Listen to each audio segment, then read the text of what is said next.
Go Figure TV. Revolutionary salute. Revolutionary salute. Like, share, subscribe. Welcome to the House of Revolution. You know I'm your humble host, the Yamin of Revolution. And we do got a World War III alert. This is definitely a World War III alert. But before we get into this, be sure to wipe your feet. That means hit the like button. Like, share, subscribe, support the platform, y'all. Putin definitely is preparing to deal with his foes in NATO. The emperor has no clothes. They are pushing us into a very dangerous and deadly situation. We got to get right into this World War III information salute. It's not looking good for NATO or us because Putin tired of playing with them. Little family.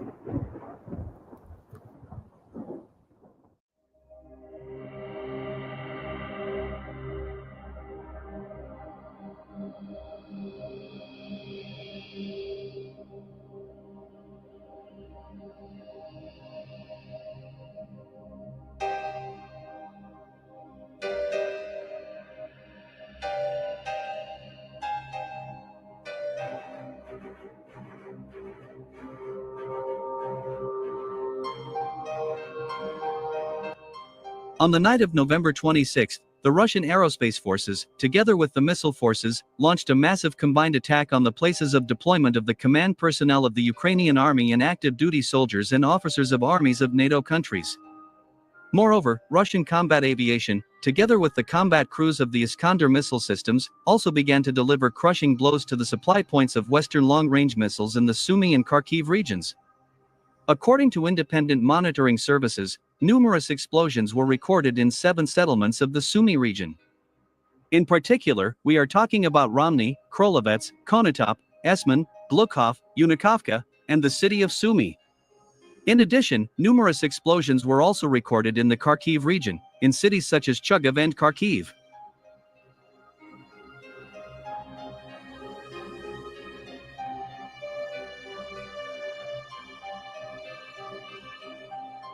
My dear truth seekers, let me remind you that it is in these settlements of the Kharkiv and Sumy regions that the Ukrainian army and NATO forces have deployed Western strike systems and ATACMS and Storm Shadow long-range missiles to strike deep into Russian territory.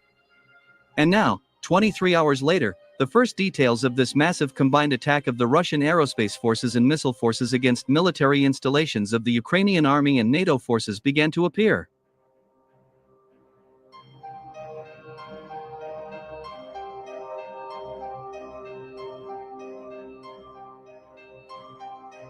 So, in the Sumy region, in settlements mentioned above, Russian Iskander-M ballistic missiles, together with guided aerial bombs of the Fab family, hit and destroyed about 7 enemy multiple-launch rocket systems, 3 command posts, and 5 classified armories, where American ATACMS ballistic missiles and Franco-British Storm Shadow cruise missiles were stored.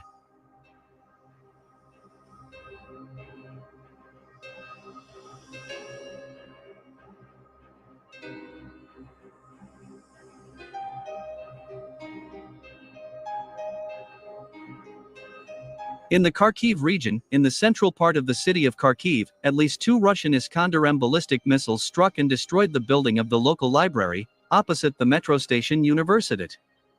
As it turned out, the Ukrainian General Staff used this building to house the personnel of the Ukrainian army.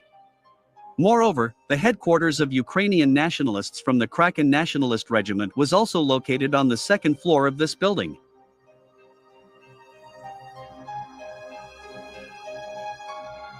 According to the coordinator of the Russian underground in Ukraine, Sergei Lebedev, the Ukrainian High Military Command also stored American ATACMS ballistic missiles in this building. Sergei Lebedev noted that due to the detonation of American ballistic missiles, this building was almost completely destroyed. It is reported that as a result of this attack about 50 Ukrainian nationalists and dozens of American ATACMS ballistic missiles were destroyed.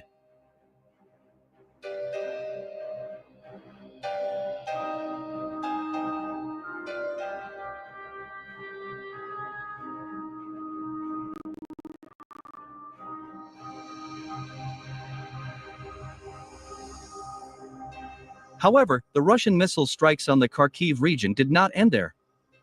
So, in the city of Chugov, Russian ballistic missiles hit 2 targets at once, in the southern and northwestern parts of the city. We are talking about the building of the former Orleanok Children's Camp, and the territory of the military base of the Ukrainian army under the designation A1310. It is reported that as a result of this missile attack, the building of the former Orleanok Children's Camp was completely destroyed. It is reliably known that foreign mercenaries from Latin America, mainly from Colombia, were in this building. According to preliminary data, this missile attack claimed the lives of 40 Colombian citizens. Colombian puppets for NATO. A lot of them been getting killed. As for the military base of the Ukrainian army under the designation A1310, here Russian ballistic missiles destroyed 5 barracks, where not only Ukrainian officers, but also officers from NATO allied countries were located. They were mostly British, US, and French citizens. According to numerous sources in the Russian military department, as a result of this missile attack, 30 Ukrainian officers and about 15 NATO officers were killed. It is reported that it was these NATO officers who launched American ATACMS ballistic missiles and Franco-British Storm Shadow cruise missiles at such Russian regions as Bryansk and Kursk. See, they're not reporting that. They're not reporting that Putin done hunted them down, found out where it was at, and special deliver, sent them a couple of pieces on him. It's on him. They don't got to worry about paying. Yeah, they're not talking about that. The NATO officers, British, those who was firing them weapon systems. Yeah, they meeting with the Most High right now. By the way, on November 25th, the authoritative French newspaper Le Monde admitted in its article that Ukrainian soldiers and officers cannot independently use such Western long-range missiles as ATACMS and Storm Shadow. According to this French newspaper, all these missiles must be pre-programmed before use, clearly hinting that this process is carried out exclusively by NATO officers. Thus, the French newspaper Le Monde confirmed the words of Vladimir Putin, who clearly stated that all attacks by Western missiles deep into Russian territory are carried out only by NATO officers. Against this backdrop, it is safe to say that over time the number of dead NATO officers and soldiers in Ukraine will only grow, especially given the fact that Russian military intelligence quite effectively determines their exact location. Revolutionary salute to our brother Brian Pollard for the donation to the war chest. Revolution is way of life. Appreciate the love, family. Salute to you. All right.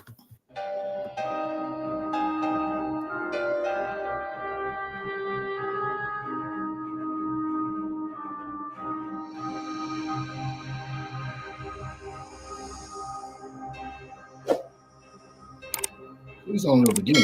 You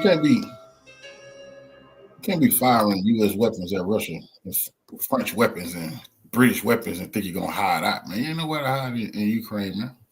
Zelensky gave the low up. Zelensky dropped them people low. I hope the U.S. military know how their people was found. Zelensky, see, save his own life. He gave them up.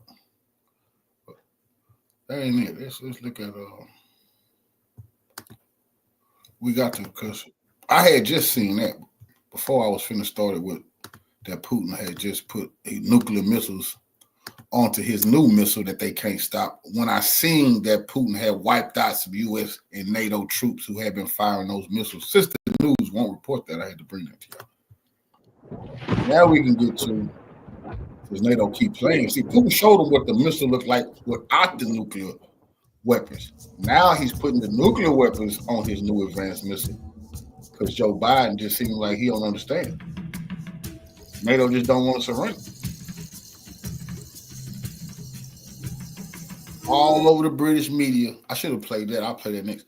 We see the British NATO soldier, and people are pointing, when you go into the British soldier captured in Russia, that should shock everybody. British man, soldier captured in Russia, 22 years old. They talking about ex-soldier. People are like, what? Did he join when he was 5?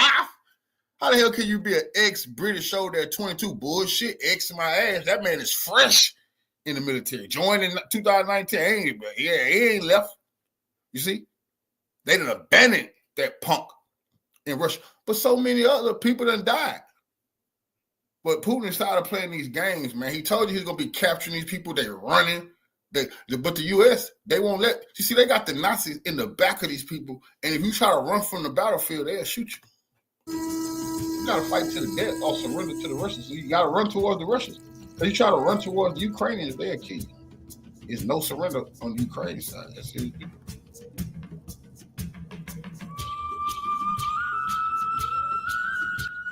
While the newly elected U.S. President Donald Trump and members of his team declare their desire to stop the current war in Ukraine and even accept Russia's terms, the current Biden administration continues to do everything to ensure that this conflict escalates into World War III, with the use of nuclear missiles.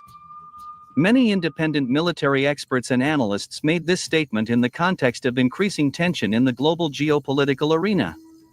According to them, the next 60 days will be the most alarming for all mankind, as the Biden administration will do everything to provoke Russia and start a global war.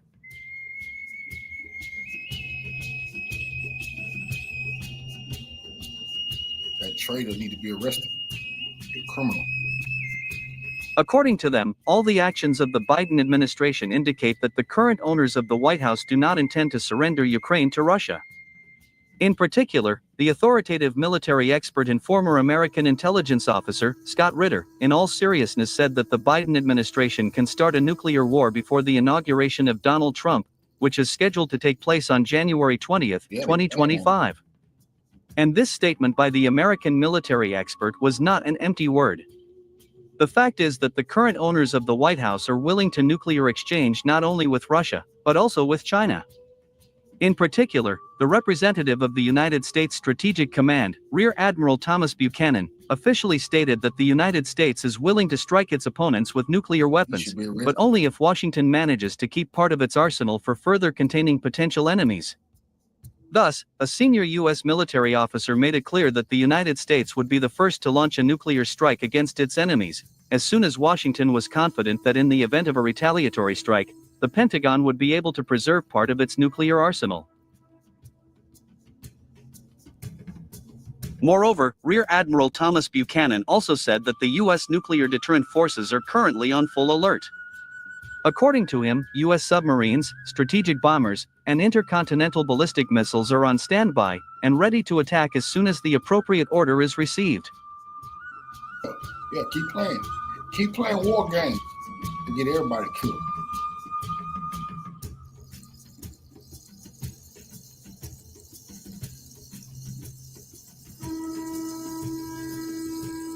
See, these people are insane, man. This statement by a senior Pentagon officer caused a mixed reaction among the expert community, and even shocked many independent analysts from the world's leading think tanks. Many experts and analysts expressed confidence that, amid awareness of its defeat in Ukraine, the Biden administration has begun to raise the stakes and escalate the tension in a potential global military conflict.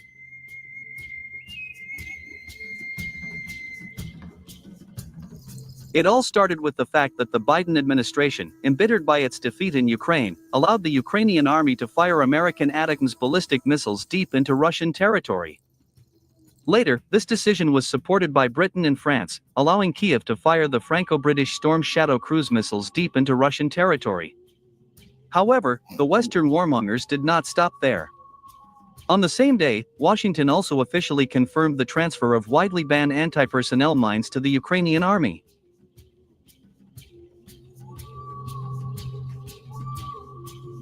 Against this backdrop, Vladimir Putin tried to sober Washington, which has lost its sense of reality.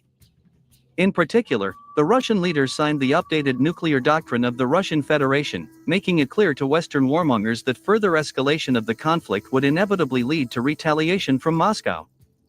However, instead of stopping and showing prudence, the Biden administration cynically stated that the shelling of Russian territory by U.S. missiles could not be equated with the participation of the United States in the current conflict. Moreover, the Biden administration even ordered Rear Admiral Thomas Buchanan to declare that the United States is ready for any development of events, bringing its nuclear forces to full combat readiness.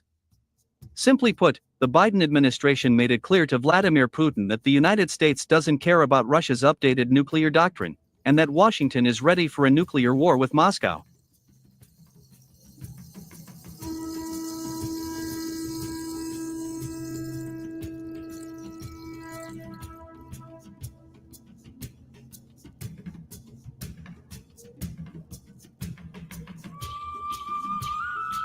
My dear truth seekers, amid all this, it seems that the former world hegemon is rapidly losing its mind, and is preparing to throw the planet into the fire of nuclear hell, in order to show the world that Washington is still the so-called king of the hill. Moreover, it seems that the grievances of the Biden administration are so strong that even Russia's recent use of its latest hypersonic ballistic missile Orshnik did not bring these insane people to their senses.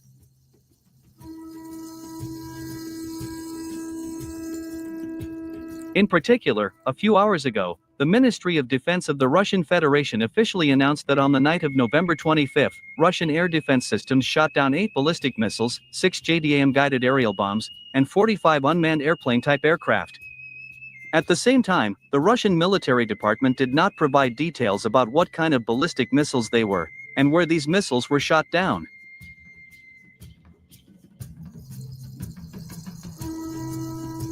However, 2 hours after this statement, Russian Telegram channels, citing their own sources in the Russian military department, said that Russian air defense systems shot down 8 American ATACMS ballistic missiles that were launched toward an abandoned airfield in the Kursk region. Thus, as we can see, the Ukrainian army and NATO forces continued to launch Western long-range missiles deep into Russian territory.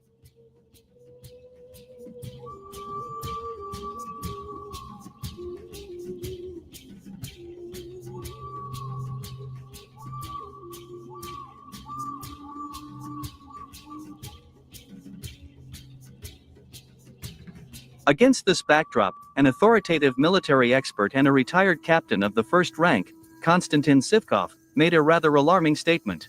In particular, referring to his own sources in the Russian military department, he said that Russia is seriously considering a demonstration strike with the latest hypersonic ballistic missile Orshnik, but this time with a nuclear warhead.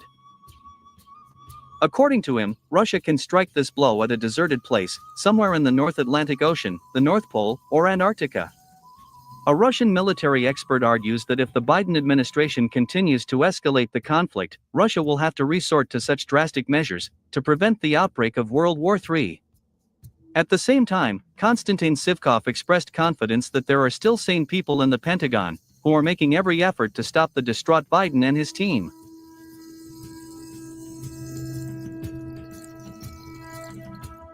However, if the current owners of the White House continue to raise the stakes and escalate the conflict, Russia will simply have to start using these latest hypersonic ballistic missiles with a nuclear charge not only as demonstration missile strikes, but also against NATO and US military facilities both in Europe and the Middle East.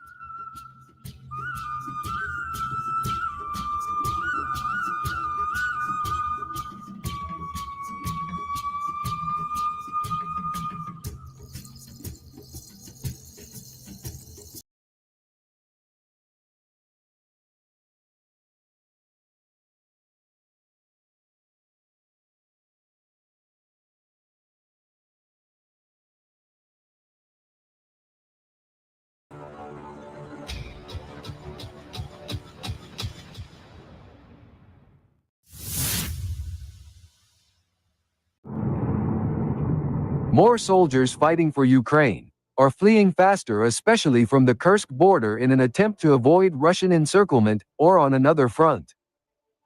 Just today, on November 26, 2024, footage by Russian soldiers' GoPro lens shows evidence. Ukrainian squad trying to escape in an armored vehicle abandoned at a location for unknown reasons. Russian soldiers approach and inspect the vehicle, where the driver and passengers have disappeared, which is likely to follow the forest belt because it is not according to plan. Inside the vehicle are some stolen equipment from civilians in Kursk. They left behind a washing machine, fan, kettle, keyboard and other devices, according to Russian military reports and as shown in the footage.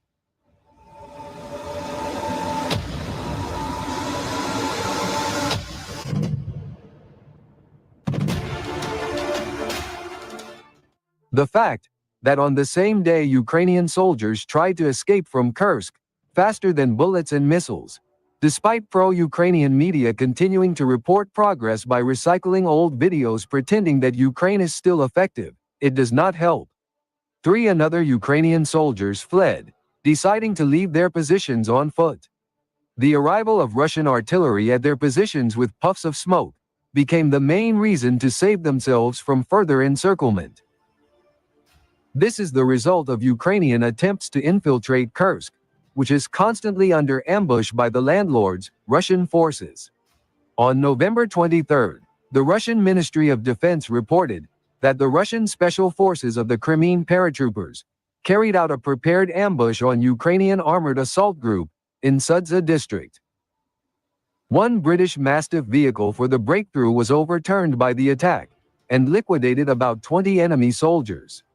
Russian soldiers also took home a trophy, a Western-made Mastiff.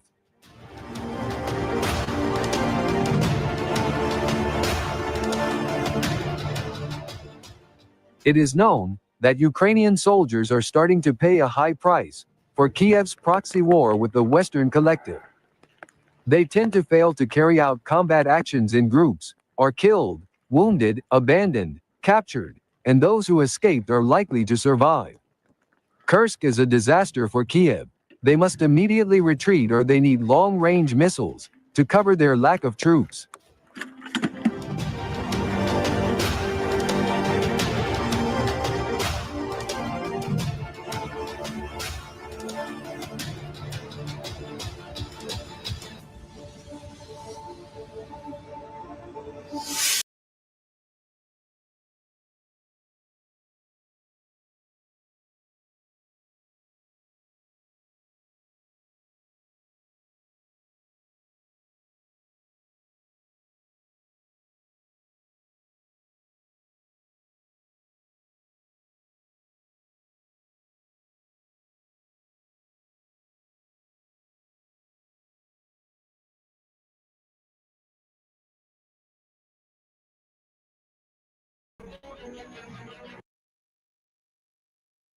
To World War III.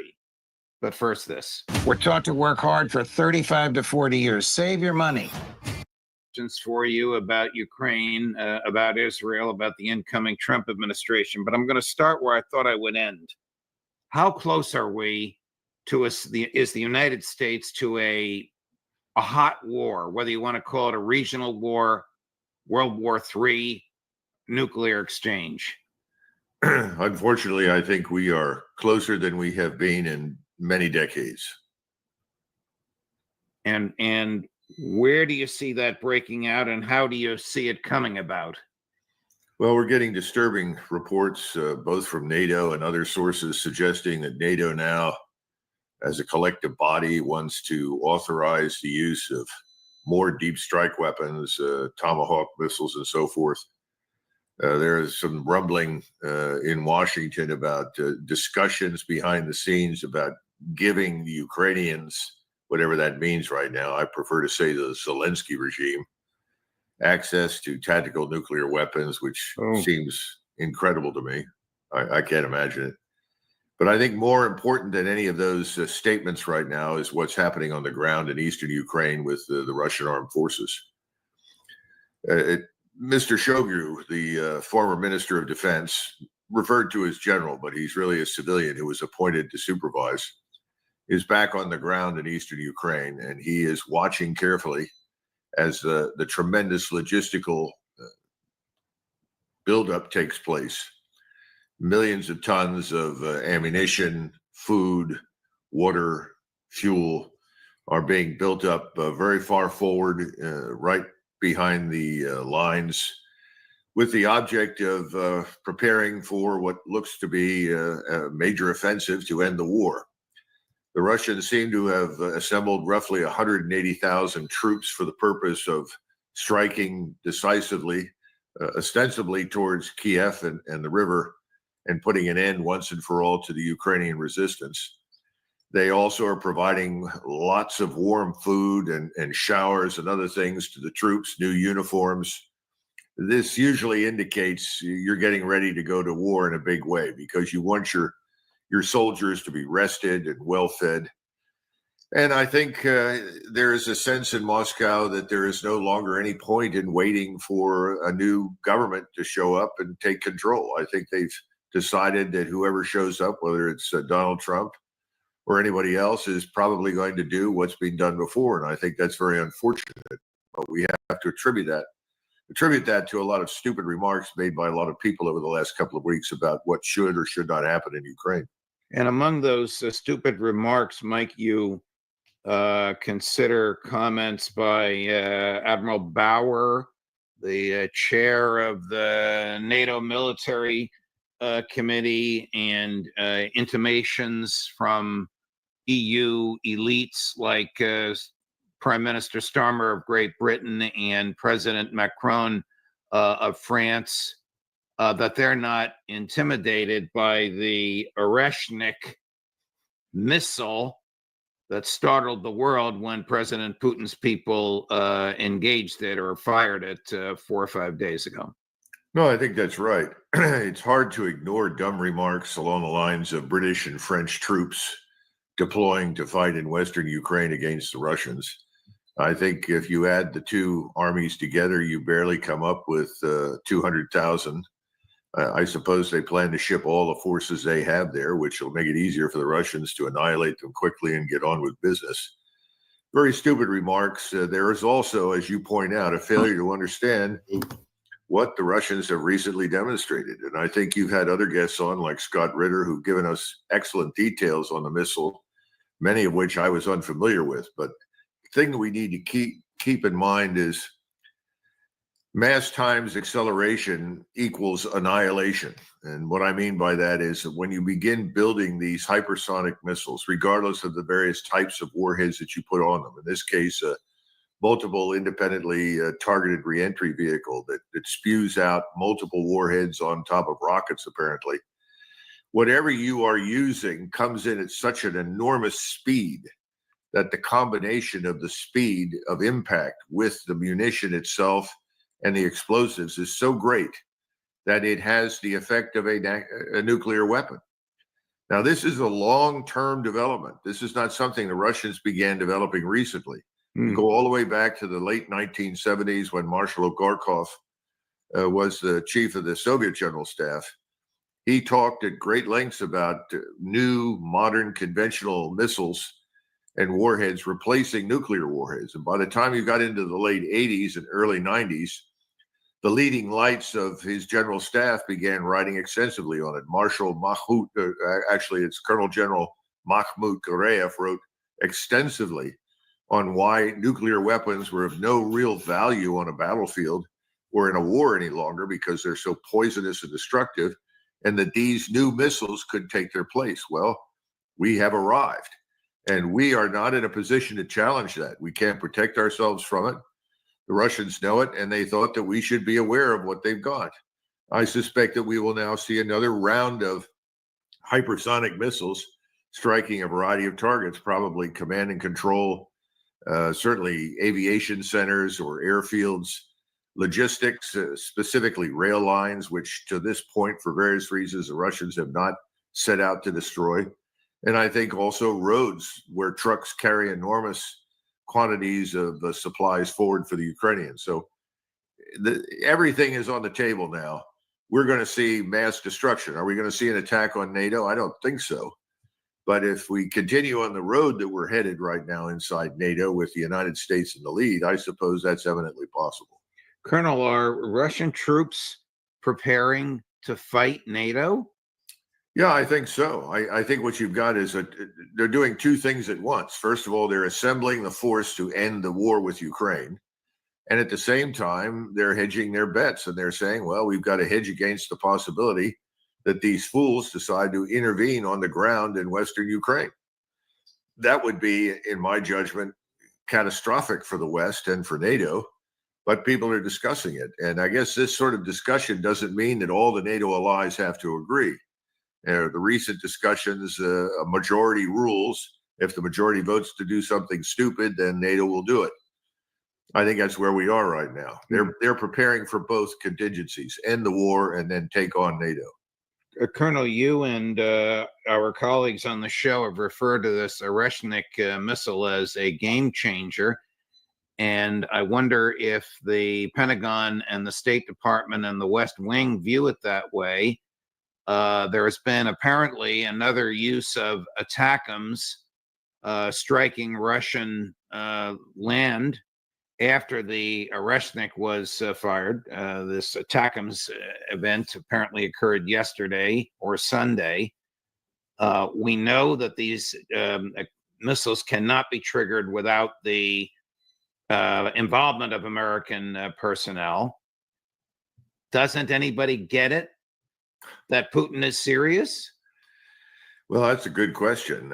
I think there is an enormous amount of arrogance and ignorance coupled with a sense of defiance in Washington that whatever Russians do in Ukraine will not be tolerated. It's a bit strange because, as you know, Judge, we've never had any strategic interest whatsoever in eastern Ukraine, let alone Ukraine. Certainly nothing vital. And the notion that we're defending some sort of liberal democracy is, of course, absurd. It's an organized crime state. Things in Western Ukraine are worse than they've ever been with regard to criminality. So that doesn't make any sense. But yes, you're right. The combination of ignorance and arrogance is quite profound. And we've decided that it doesn't make any difference what they do. And what worries me most of all is that in response to these kinds of devastating assaults by these Russian missiles, we may be contemplating the use of a nuclear weapon. And of course, that would lead to rapid escalation to the strategic level and the end of life as we know it on the planet.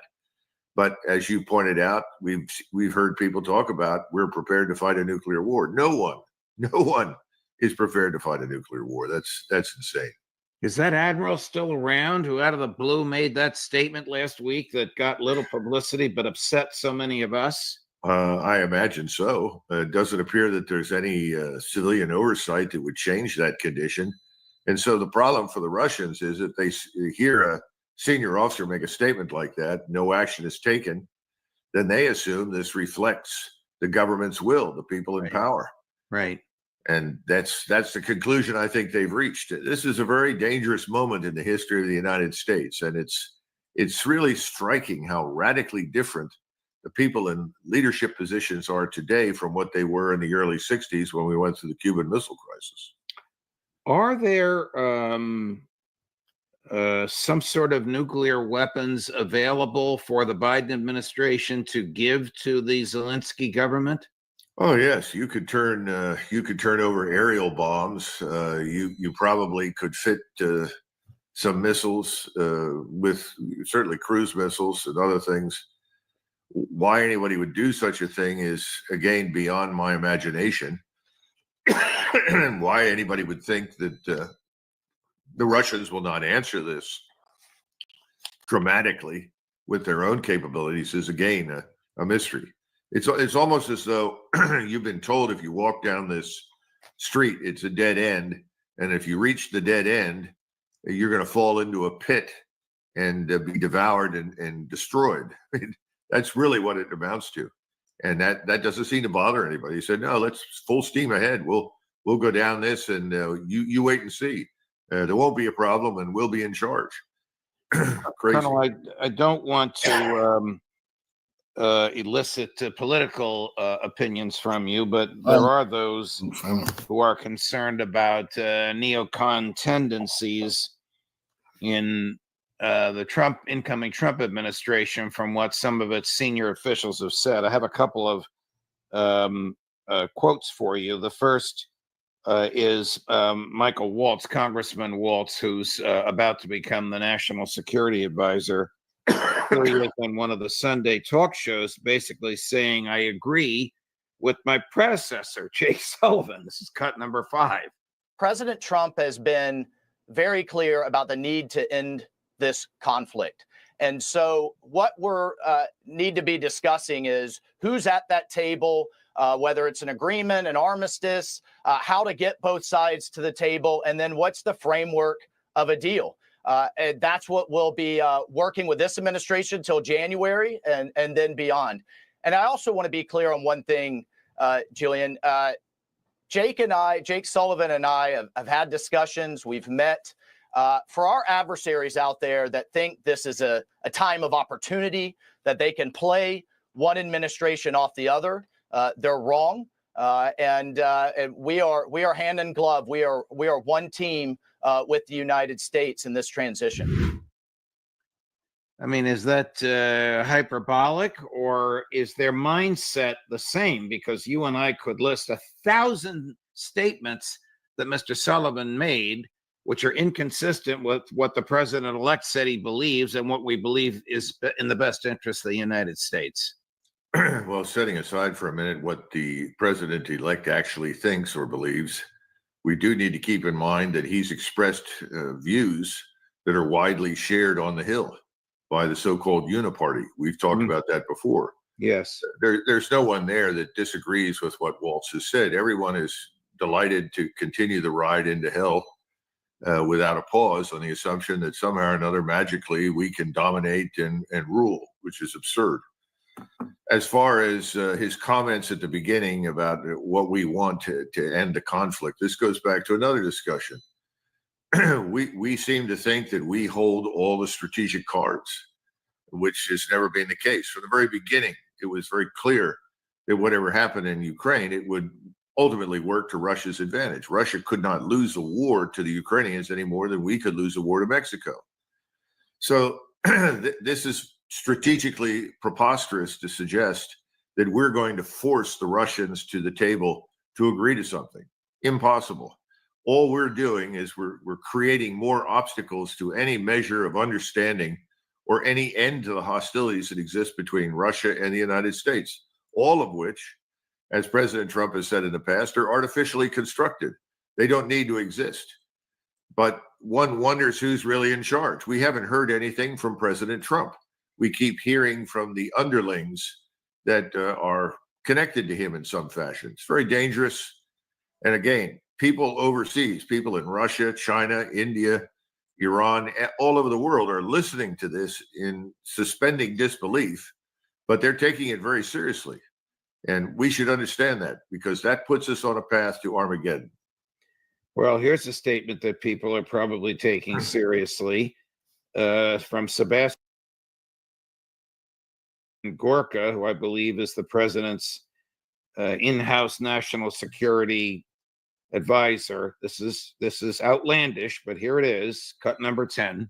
I'll give one tip away that the president has mentioned. He will say to that murderous former KGB colonel, that thug who runs the Russian Federation, you will negotiate now, or the aid that we have given to Ukraine thus far will look like peanuts. That's how he will force those gentlemen to come to an arrangement that stops the bloodshed. What on earth is gained by that? Well, I think he's confusing his hyperbolic voice on radio with reality. It's disturbing that he would even be seriously considered for much of anything at this point in the new administration. But we have to take him seriously, because he says, I will let you know what Trump is thinking. Now, President Trump needs to decide whether or not that kind of thinking is what he wants everyone in the world to believe in, particularly the Russians. Pouring buckets of filth and abuse all over Putin has become an institutionalized practice here in Washington. It's all counterproductive. It gets you nowhere. It's a sort of hypocritical morality, that we adopt when we want to feel superior to others. As I point out, most of the Senate lives at least part of the time, if not all the time, on Epstein Island. So taking them seriously when it comes to moral posturing is very difficult. So I think, again, where is President Trump? President Trump is the one who needs to speak, and he should be sounding what he says or what he thinks is important. How does he do that? He stands up and says, first of all, this is not my war. I did not start it. I don't support it, and I want to end it. And I'll do everything in my power to bring this about. We have no interest in war or conflict with Russia or the Russian people. He needs to say that, because right now the assumption in Russia is that we definitely want to destroy them. And in contrast to us, the Russians are prepared to fight. We are not. And we're kidding ourselves on every level in this sort of thing. We are the ones that are bluffing, not the Russians. Colonel, switching gears. You and I recently communicated off air about the extraordinary number of children and babies killed and grievously, permanently wounded in Gaza. There appears to be no stopping this. Will, in your view, President Trump continue to give Prime Minister Netanyahu whatever he wants, or will he put some moral restraint on the Prime Minister? I see no evidence for any daylight between President Trump and President or Prime Minister Netanyahu. I think they are very much joined at the hip. So I don't think any of this will really penetrate with him. If we say 15,000 children, according to various reports, British, UN, and others, average age of 5.5 have been killed in Gaza, no one seems to take it in. It's dismissed as propaganda. The media are entirely on the side of the Israeli war of Jewish dominance and superiority and supremacy in the Middle East. Anyone who questions that is immediately branded as an anti-Semite and any number of other epithets. And I think that's where we are. And I see a lot of evidence for it. I don't see any evidence that there is any daylight, and I don't have any expectation that President Trump will exert any influence or power that makes sense, quite frankly, to end the disaster in the region. And this is very important, Judge. I'm glad you mentioned this, because we need to understand that the war that is now going on in Ukraine and what is developing in the Middle East into a potentially regional, even global conflict, those are not disconnected. They are connected. And doing what we are doing today to the Russians in terms of pouring buckets of filth and abuse all over them, accusing them of things they've never done, taking a position that they are somehow evil and deserve to be destroyed, that is not going to help us in the Middle East in any way, shape, or form bring about any sort of solution. In fact, it's very similar in the strident tone to what Netanyahu and his friends have said about virtually everybody in the region. Everybody in the region is Amalek. Everybody in the region deserves the worst, and we're going to give it to them. That's the perception in the Middle East. Everybody knows that, feels that way. And the same thing is true today in Moscow. So I cannot conceive of a worse set of circumstances. And if there is ever a need for very dynamic and forceful leadership out of this morass that is leading us to destruction, it is now. And it's Donald Trump. We'll have to see if any of that finally penetrates with him. Here's the Palestinian ambassador to the UN yesterday at the National Security Council, cut number 11. Freedom will not be surrendering. The Palestinian people will not surrender.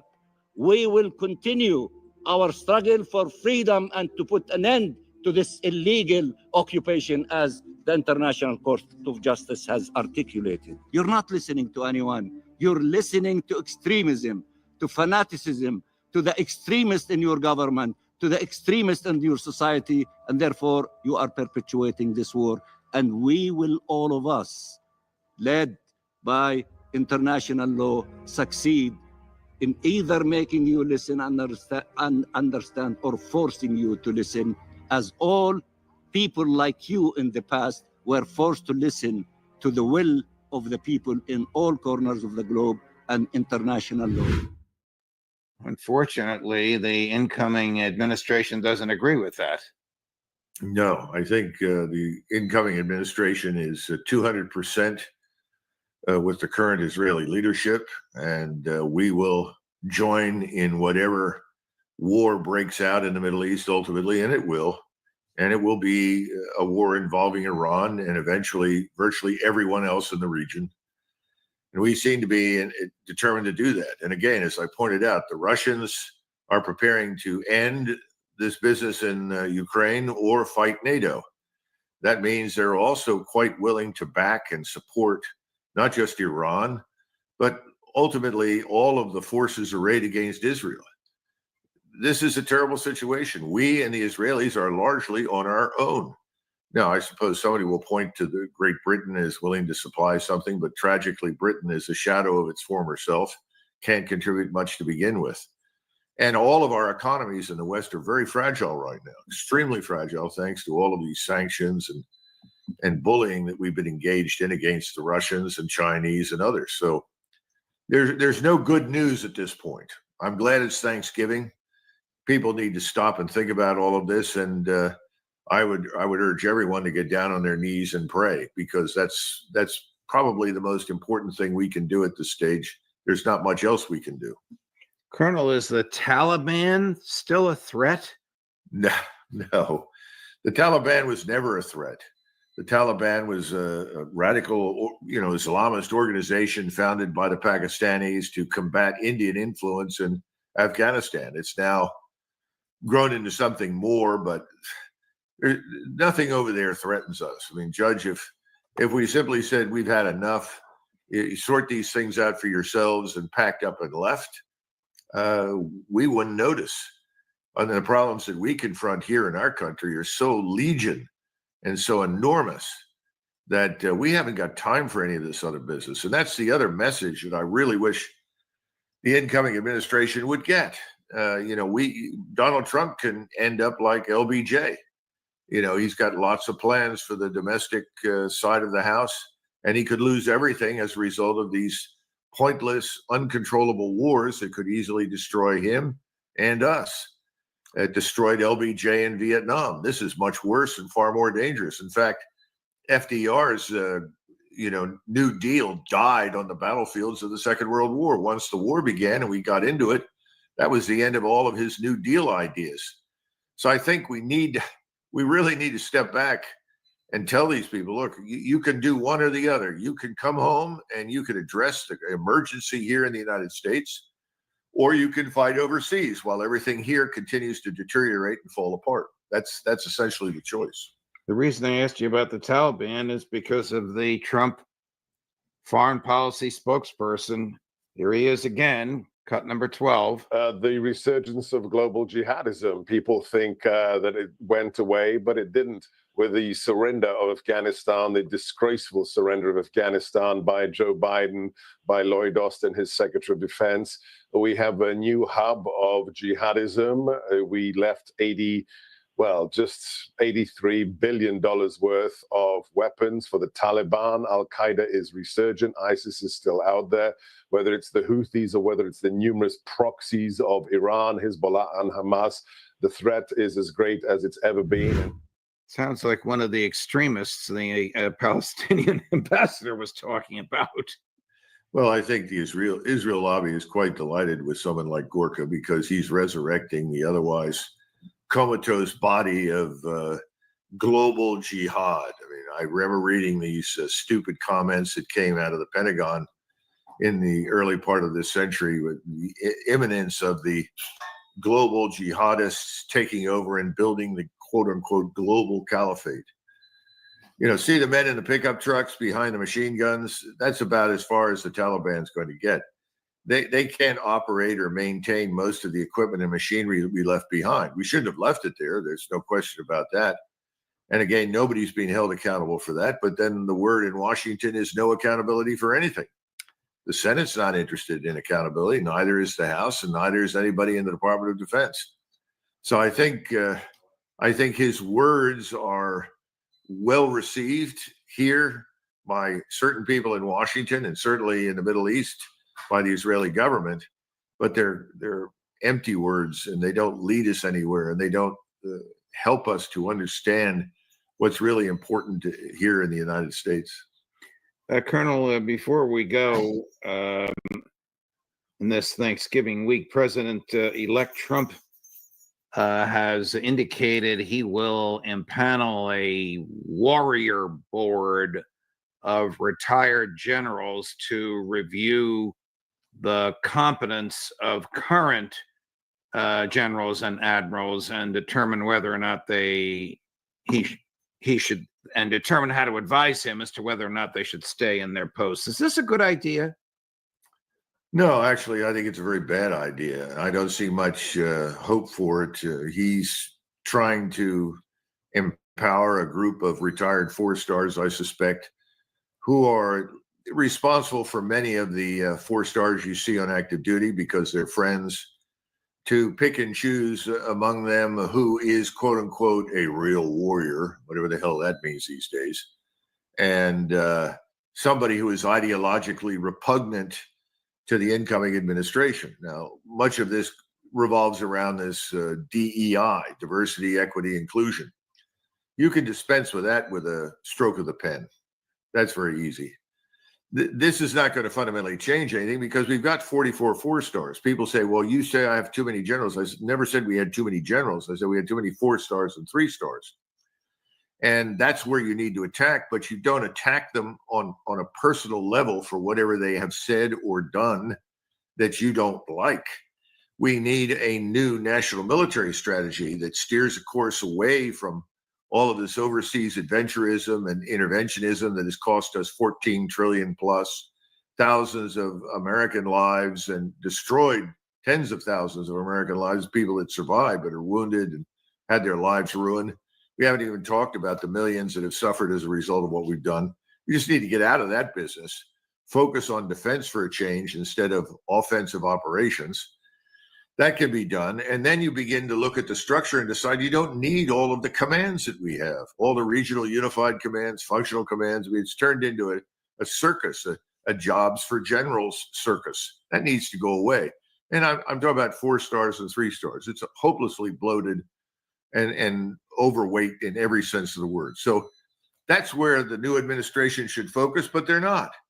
And so walking into the Pentagon and said, well, if you support DEI, you're bad, I'm removing you. That's a dumb idea. I don't remember that was covered in the U.S. Constitution or the Bill of Rights anywhere. I don't remember any regulation that says that. If you issue an executive order that simply says diversity, equity, inclusion, affirmative action, which is already being judged to be not constitutional by the Supreme Court, get rid of all of these things that turn anybody into a protected class. We got to get out of this business of categorizing people. This is what the left loves. Right. It promotes the kind of divisiveness, hatred, and bitterness that they thrive on.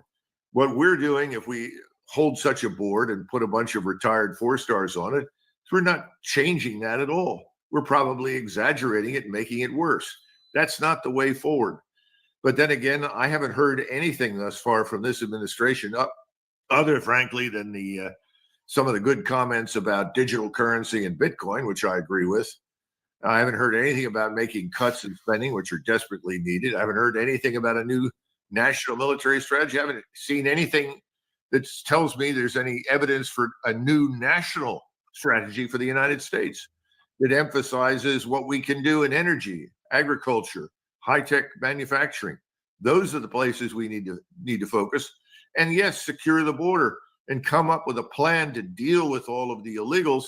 What we're promoting right now is this sort of highly frightening and ugly deportation approach.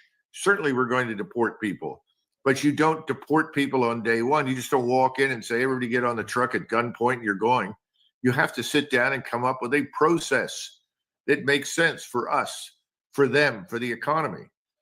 I don't hear that right now, Jim. No, and the process must also be fair to the individuals. Yes, because we after all, these people in many cases, as you know, Judge, were invited by this crazy administration. Correct. Colonel, thank you very much. Thank you for your time. As always, it's a short week. I appreciate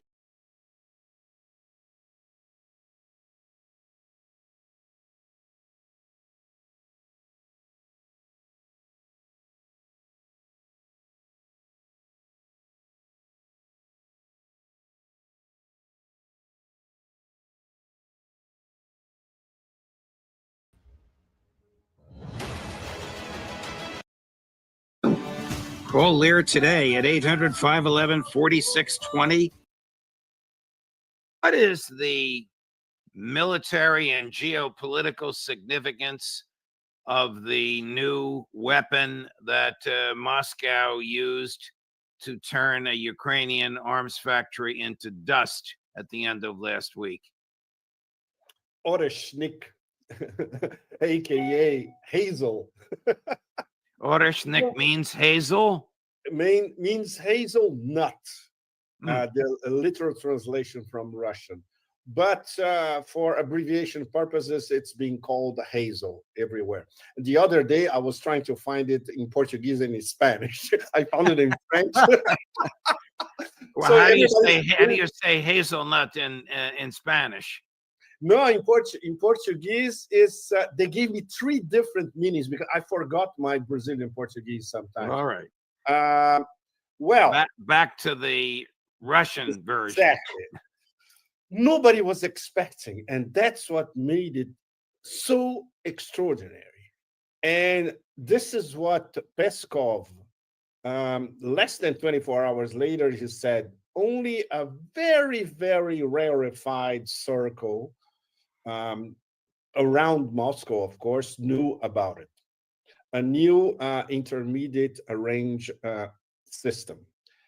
And we can assume there are others. This is not the only one, But the way they were saving it for this absolutely astonishing demonstration, flying at Mach 10, and we saw the black and white videos. Dmitry Medvedev, he put it in his X account. Is this what you want? Okay, there you go. But seriously, this proves how absolutely fed up the Russian leadership is with provocation after provocation essentially by the US. NATO, of course, is an appendix of all that.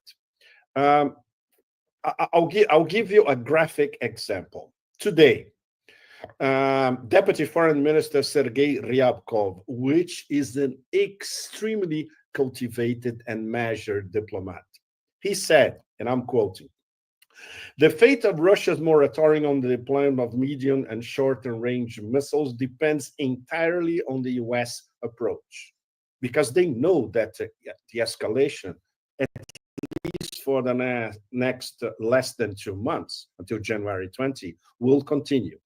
And our audience already knows that the White House reiterated that the authorization for attack MES against targets inside Russia still on. So, in fact, tonight they launched attack MES against Kursk again. So even with the graphic demonstration of Oreshnik's power, apparently nothing's going to change for the next few days and weeks. And that makes it even more worrying, because all of us, we are hostages all over the world of this gang, let's put it this way, that's still in power for the next 2 months. What about the gang that's in power where you are? What about the European elites? Before we get to NATO, because the admiral in charge of NATO made an absurd statement about an hour ago, but before we get to that, what are the European elites' reaction to the firing of this weapon? Judge, you just mentioned what Rob Bauer said, huh? That's what I'm talking about. If you want to go there, okay, Exactly. Admiral Bauer yes, said today that NATO is seriously discussing a preemptive precision strikes on Russian territory, as if this event, this weapon had not even happened. Is that breaking news? They're going to do it with the hypersonic Dutch Gouda cheeses. This is the only thing they have. In fact, they are having dreams of what they would have if they were operationally as sophisticated as the Russians, to preempt a debate about the power of Oreshnik. That's what it is, in fact. And even worse, today Le Monde here in Paris leaked that Macron and Starmer are talking now directly about sending troops to Ukraine. So how crazy can that be? It's incredible. They receive one of the most extraordinary graphic demonstrations of hypersonic power in recent history, and it's like nothing ever happened. They continue with their tunnel vision. It's always plan A. The mere possibility of starting to talk with Russia within the next few days and weeks, disappears completely. So they still think that they have a window of opportunity to do something like an absolutely out of the charts provocation against Russia and force Russia to use, let's say, tactical nuclear weapons in Ukraine, which they will never do. And the purpose of Oreshnik is exactly to say, look, we can hit anything we want, anywhere we want, and we don't need nuclear weapons for that. And still, they don't get the message. Can Oreshnik reach London? Yes, of course, Judge. And it's been all over the place, the exact timeline for everything.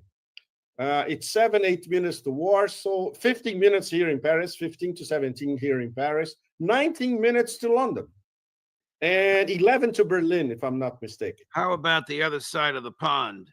Ah, that's another story, because then it will have to be intercontinental ballistic missile. And Oreshnik is, let's say, a son of the INF treaty, right? It's an intermediate range missile. And thanks to Trump, by the way, who pulled out of the INF treaty in 2019, this allowed Russia to test Oreshnik live last week. So this is it's ballistic, let's say semi-hypersonic, and not intercontinental. And it can carry a nuclear payload, can it not? Yes, it can carry nuclear. This was a non-nuclear demonstration because they were interested in destroying completely this missile factory in Dnipropetrovsk, which they did, by the way, because this plant, it's not overground. Everything is basically underground, and that was destroyed because it was the impact plus the kinetic energy, basic physics. Can you imagine? We saw the video, all of us, and we cannot even imagine what happened down there underground. And according to witnesses who live in Dnipropetrovsk, the plant has been completely destroyed.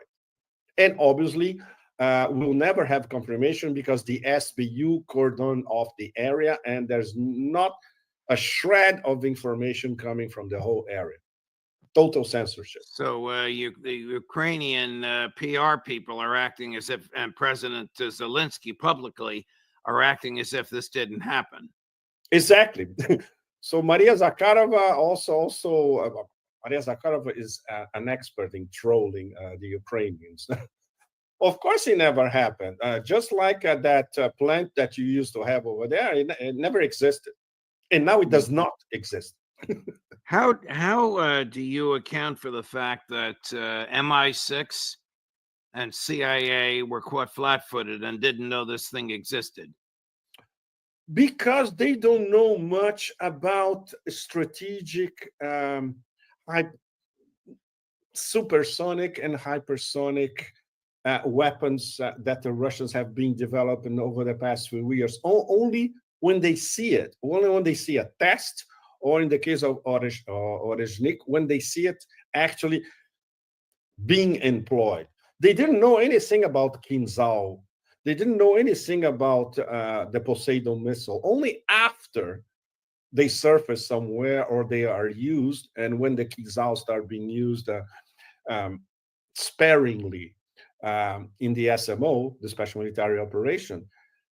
And if you go to very good military analysts like our friend Andrei Martyanov, Andrei's books, Andrei wrote 4 books, and in his blog, practically every day, he has been talking about the gap in ultra high-tech hypersonic technology between Russia and the US for over a decade, in fact.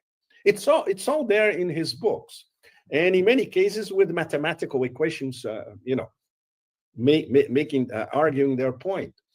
So the only thing that the US has against something like Oreshnik is a PR war, which is exactly what they're deploying now.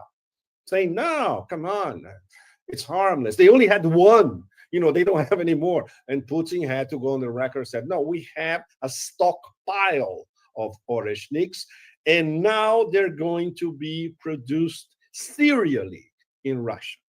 Wow. There you go. How do you account for Admiral Bauer? But by the way, he's not an American. It sounds like an American name. He's Robert Dutch, Bauer. Judge. He's Dutch. He's Dutch. Okay. How do you account for Admiral Bauer, who's the commander-in-chief of NATO forces in Europe, which means he has American troops under his command, Yes. saying NATO is discussing preemptive precision strikes on Russia? How could he make a statement like that in light of the ferocity and shock value of this weapon and its demonstration of Russian escalatory superiority? Absolutely correct. And if he said that, this means that Washington gave him the go-ahead to say it. Because after all, from the point of view of the US NATO, this is a PR war, essentially. They know they don't have anything to counter Oderschnik. They had to say something to their own public opinion inside different European nations that are part of NATO, especially when you see the internet bubbling with figures. 7 minutes to Warsaw, 90 minutes to London. The average citizen in England or in Holland or in Italy and in Spain, wow, what do they have against that? Absolutely nothing. I want to go back to what you just said about this. Admiral Bauer's statement could not have been made without permission from Washington. What do you think Washington is up to? We don't know, Judge. I mean, did they want to create a catastrophe and drop it in the lap of Donald Trump? Exactly, because in this particular case, let's say if they had a plan B, assuming that before, if they studied a plan B before, okay, what if we lose the elections and what if Trump decides to try to have a serious conversation with Putin about ending the war? How do we prolong this war? It's very, very simple. They need provocations. They need escalation. They need to continue escalating for the next less than 2 months, and then hand to the Trump administration a fait accompli, meaning, look, this war is unsolvable as it is. The Russians are even more aggressive than they were before, so you cannot end this war. And this is not only, in fact, this is the Biden administration is just the messenger. This is what, let's say, privileged silos of power and information of the deep state really want. Because after all, this is an absolutely fabulous money laundering operation in Ukraine. It simply cannot vanish just like that. Remember when it vanished in Afghanistan, they didn't have a plan B in terms of how they were going to move all that opium. They're still finding a place to move all that opium, which used to finance CIA black ops in Afghanistan. And in the case of Ukraine, okay, if we don't have Ukraine as this fabulous money laundering operation for the industrial military complex, which one is going to be next? Do the NATO elites, which would include Biden, or I guess it's Blinken and Sullivan, not take Vladimir Putin seriously, particularly in light of this new weapon? How could they not take him seriously? How could they threaten him and expect to get away with it? First of all, Judge, because they are totally unprepared, especially in military matters. They don't know anything about military matters, military science, not to mention hypersonic missiles. Number one. Number two, they are fanatics, ideological fanatics. So they simply cannot deviate from a narrative that they have been cultivating for 4 years, nearly 4 years, virtually non-stop. Because they will have to explain that not only to NATO and not only to the collective West, but to internal domestic American public opinion. And obviously, they don't have a narrative or a counter narrative or a parallel narrative to say, no, or we made a huge mistake. We wanted to inflict a strategic defeat on Russia. And after 2.5 years, we discovered that we couldn't do it. They simply cannot admit that. And everything that is happening, this escalation drive, and now the Russian response, let's say this is the first time in quite a while, or maybe since the beginning of the SMO, that Russia really comes up with a really hardcore response to all the escalation, all the provocations. They still need to, okay, we still, he's not being serious, he's very weak, he's not going to dare, he's not going to launch this thing against any base in NATO. It could. For instance, if the Russians prove that attack MES are coming from someplace in Poland, for instance, they said now Poland is a target. Well, So there are two new U.S.-built military bases in Poland. in Poland, it's if I'm not mistaken, it's called Rostovo, something like that. This is where most of the attack MS come from, in fact. The guys who operate them, in fact.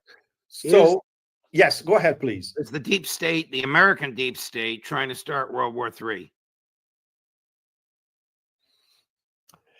It's Judge, it's very hard to I don't particularly subscribe to the current World War III debate, let's put it this way, diplomatically and in a more educated form, raging all across the net and all across the world. No, I think we have at the moment intimations that some very powerful sectors inside the deep state would even prefer to take us to the brink of World War III than admit their strategic defeat in Ukraine.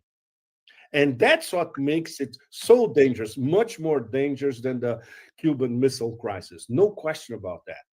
And these people, they are ideological, they are fanatical, and they are impervious to dialogue and diplomacy, or to sit on the same table and discuss with the enemy, which is something that happened. All of us remember that during the Cold War, this was the normal procedure. All those summits in Reykjavik and all that. No, it's absolutely impossible. And they cannot back down. And of course, the hidden elites, not so hidden, in many cases, they're financing all that. And they are manipulating their assets in the deep state, their assets inside the Biden administration. They are terrified because without this strategic defeat of Russia, what do they have? How do they account for everything that happened for the past nearly 3 years? You know, and they cannot simply just like in Afghanistan, okay, we pack up and go. No, because this is much more serious. This is a major strategic defeat for the whole of NATO. And it's happening in Ukrainian soil. It's beyond anathema for them to admit it. Here is President Putin on November 22nd, which was last Friday, cut number 2. We consider ourselves entitled to use our weapons against military facilities of those countries that allow their weapons to be used against our facilities. I recommend that the ruling elites of those countries that are hatching plans to use their military contingents against Russia seriously think about this. I recommend that the ruling elites contemplating using military assets against Russia seriously think about this. Well, Judge, obviously Macron and Starmer did not listen to it, right?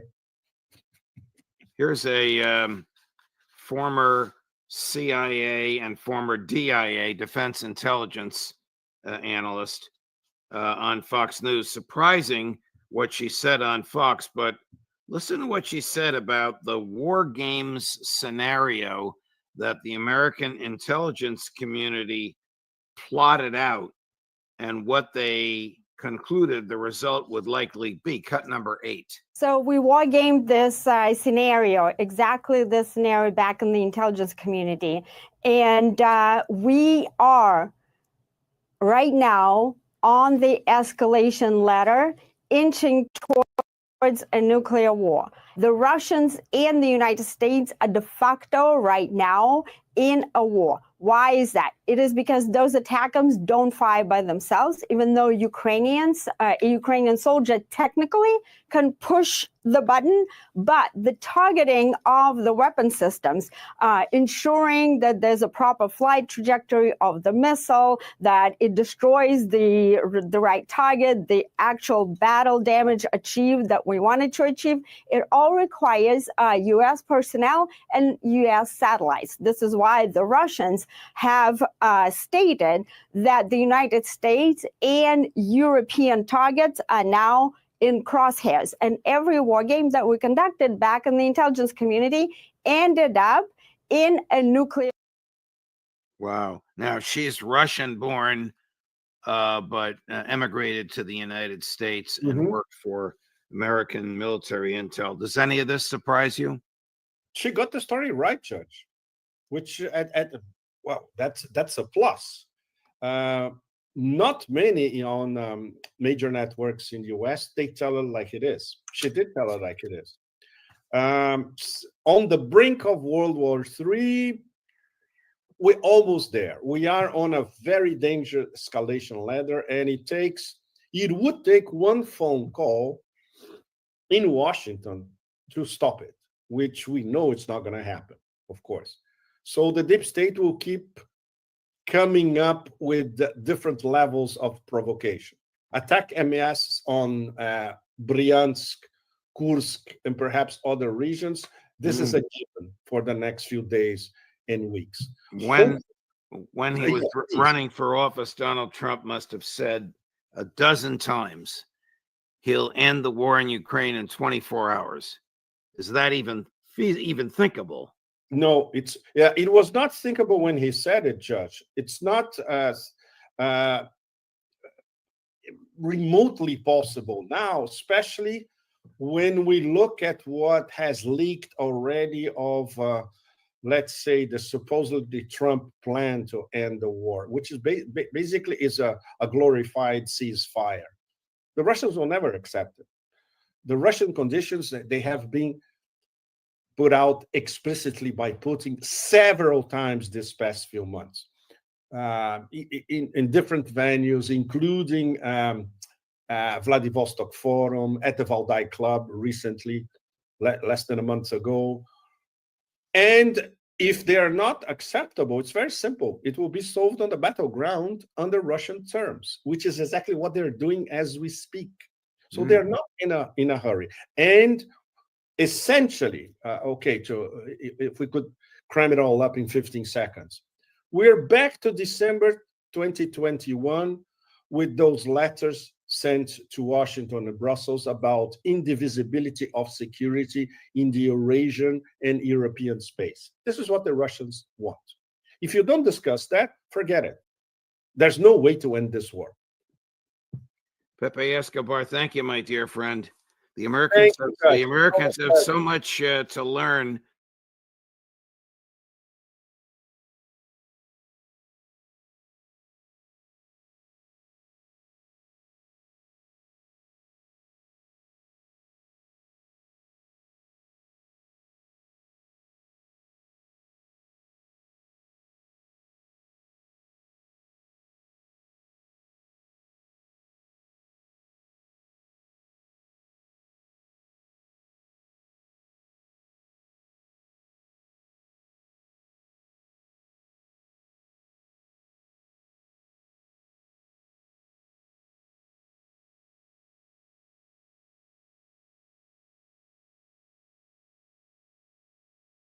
that has previously existed with conventional warheads, which have potential strategic effects. That was used by the Russian side in response to the United States specifically, and then Britain and France following after that, authorizing the use of their long-range weapon systems to be used inside of Russia. Now then, it seems though, after the Russia had shown with its using what's called the Oreshnik missile, and demonstrating that there are no Western defenses against it, we seem to have ignored it still. And at least according to press reports out today, the United States authorized another strike of ATACMS missiles deep into Russia. And now then Russia is claiming they are going to respond. We've basically put Putin into backed him into a corner to where he either has to make good on his threats to escalate this further and use more of these weapons, or to back down. Not sure that's going to work out well with us. And to try and really pick through the ramifications of this, we have on our show, I think for the first time today, Patrick Henningsen, who is a geopolitical analyst, journalist, and the host of the SundayWire.com. Patrick, first of all, just welcome to the show. Really glad to have you here. Thank you for the invitation, Daniel. It's a pleasure. And you know, I've been on with you a few times on, well, I went on your show once. We've been jointly on some of these X Spaces Live. So I've always enjoyed our engagement, and our folks who may not know you are certainly going to be in for a treat today with some of your really good analysis and opinions.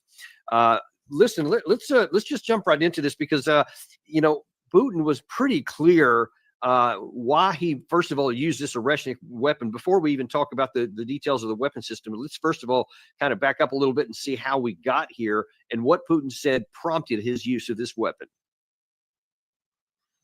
I'm talking about what happened in the wake of long-range Western weapons being used in the Special Military Operations Zone. As a result of the escalation, the United States and their NATO allies said that they give their permission to use long-range weapons against targets inside Russia.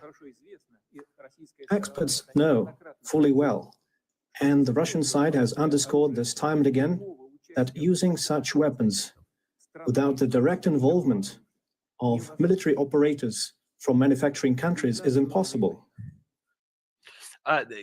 Gary, by the way, sorry to interrupt for just a second. Do you still have that that clip of Sabrina Singh talking about the Western weapon? Is that still loaded up? If it's not, is it something you can get loaded up pretty quick? I would like to refer to that. I know that you say that you don't want a wider war, Sure, and that you don't want it to escalate, but it looks like it is kind of escalating from well, both U.S. sides. forces aren't in the fight. You don't see, I mean, the only other foreign country that's been brought into this fight is North Korean soldiers on the battlefield, but you're not seeing, you know, U.S. fighters on the ground, and that's not the intention of this administration. You're saying Gary, that that's good Russia enough. Yeah, invaded we can pull Ukraine. out from That's right there. correct. You're I saying- wanted to play that because you have Putin right there saying only because America used long-range weapons did we take this action here, because they can only be fired with the direct participation of the United States military personnel against Russia. And then now you have here just a couple of days ago, the Department of Defense spokesperson Sabrina Singh saying, you don't see us on the ground there. We're not fighting. It's not true. I mean, what do you make of that? Well, firstly, we can look at the political dimension of this in the context of the transition between the Biden administration and the Trump administration. But what this raises is the real fundamental question. And we have to look at this from the Russian perspective. It's very important because, look, we're all concerned about war breaking out. And if war breaks out, there's going to be two sides to that war, or multiple sides. So it behooves us to try to understand what Moscow is saying. I know that's like heresy from the current Washington mindset, which is anti-diplomatic. Right. We'll get into that in a minute. But yeah, so the United States rhetoric is that, you know, the U.S. and our media has gone along with this, by the way. The U.S. is allowing Ukraine to strike using U.S. or British missiles into Russian territory. That statement in itself is like a total indictment of Ukrainian sovereignty. But let's put that aside for a minute. We've allowed Ukraine to use our weapons to strike in Russian territory. How Russia views this is different. Russia's looking at this is NATO at war with Russia? Quite simply, that's the Russian question in this. It's not the internal NATO discussion about what Zelensky can do and what he can't do, because Russia's not looking at it in the infantile terms that the West has framed this. It's all about framing, and this is the problem. So Russia's looking this as a reverse Article 5. So the Article 5 trope that gets bandied about constantly in the West is attack on one is attack on all, you know, which is total misinterpretation of the NATO treaty anyway. But Russia's saying, well, if that's the case, then an attack by one is an attack by all of NATO on Russia. Ergo, we reserve the right in our revised doctrine to attack the source of what we believe the threat is coming from, i.e., could be NATO bases in NATO territory. Now, the question remains, would that be a nuclear attack or a conventional attack? It looks to me like Russia has demonstrated with the Oreshnik missile that this will be a conventional attack. So Russia's always been pursuing a conventional deterrent, okay? And so we're in an arms race, as you and many of your guests have talked about in the last year. We're absolutely in an arms race, but this is the conventional arms race. Russia is winning in the conventional arms race, and it is strictly by the geography of this conflict. We have no business being in there. We don't have a strategic advantage. The United States or NATO do not have a strategic advantage in Ukraine against Russia. All we can do is cause a lot of problems and provoke Russia in order to have an overall escalation, in order to create the type of tense situation we have right now. And everybody who benefit from that, they're all obviously cheering for this right now. So, but we can talk about the politics of this later if you want. Yeah, I absolutely do. But because it tails in there together, I want to look at one of the things that Putin pointed out after the first one was launched. It should have been self-evident, but in case anyone is unclear about what the countermeasures the NATO side has, Putin said this. There is no way to counteract a missile that flies at 10 Mach, which is 2.5 to 3 kilometers per second. Existing anti-missile systems and the anti-missile systems deployed by the United States and Europe cannot intercept such missiles.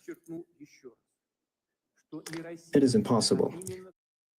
So now, given that, you talked about the political aspect of this. There's some aspects of that I want to talk about.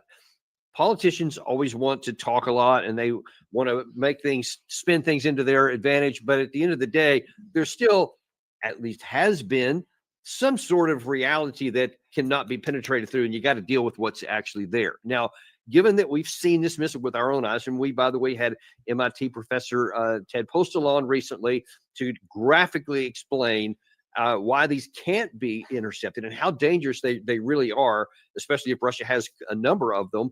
So that should say, okay, we don't want to push this any further. But President Biden's coming in what, about 6 weeks or so from now. The Trump administration, Biden had the better part of 3 years to try and do something on the battlefield and help Ukraine. It didn't work. It was a disaster. They've done nothing but lost ever since, territory and personnel and their future, I might add.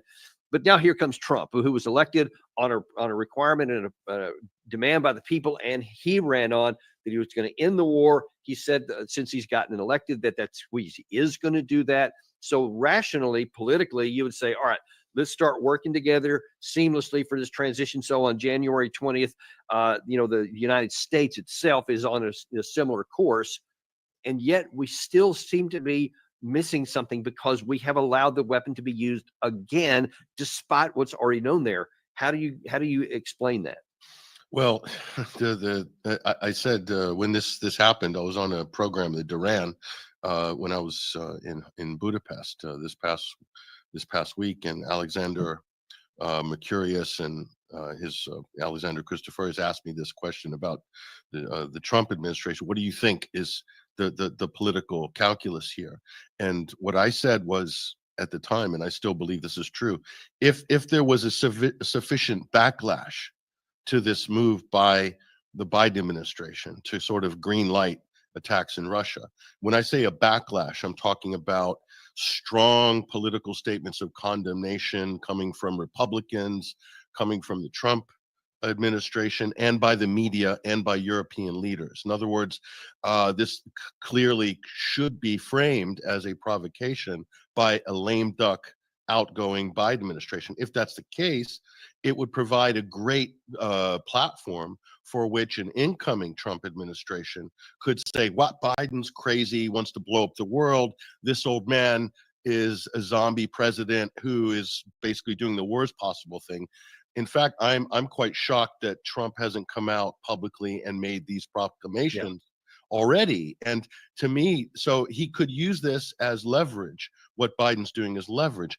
it might very well be used as leverage to force negotiation from other NATO partners. But is that the level of 5D chess that the incoming Trump administration is playing? It doesn't seem like it. It really doesn't, because I'd see more activity in terms of the chess match in the media, and I don't see any of that happening. So it makes me very concerned about what's actually going on here, and can Trump well and truly be hemmed in by these events that would preclude any sort of negotiated settlement, because the British are still running with the line that Putin's bluffing. That's the British line. Putin's bluffing. He's not serious. He's drawing all these red lines and he's not enforcing them, which is a preposterous analysis on its face. So what's actually going on here? What you need to look at is, we can talk about technology and deterrence. By the way, these Russian missiles are all nuclear capable. So that's just on a side, a huge threat. Now, why wasn't that an issue before?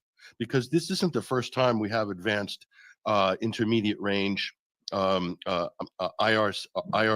or ICBM missiles. These have existed, and on the West we have the Trident system as well, and Russia has other systems that have been operational. Because before, there were non-proliferation and anti-ballistic missile treaties in place, multiple treaties that were designed to prevent the type of international stress to the international system that we're now facing. And each one of those treaties has, in some cases, been unilaterally withdrawn from by the United States. The Trump administration, I believe, withdrew from the INF treaty in 2019. So, and this brings us to some other important questions. I mean, I don't want to go on too much of a critique of the Trump administration here, the first Trump administration, but the brand that Trump got elected, and he has a mandate. Trump has a mandate with the American people that the American people do not want to see this Ukraine situation go any further. They want to wind it down. They want peace.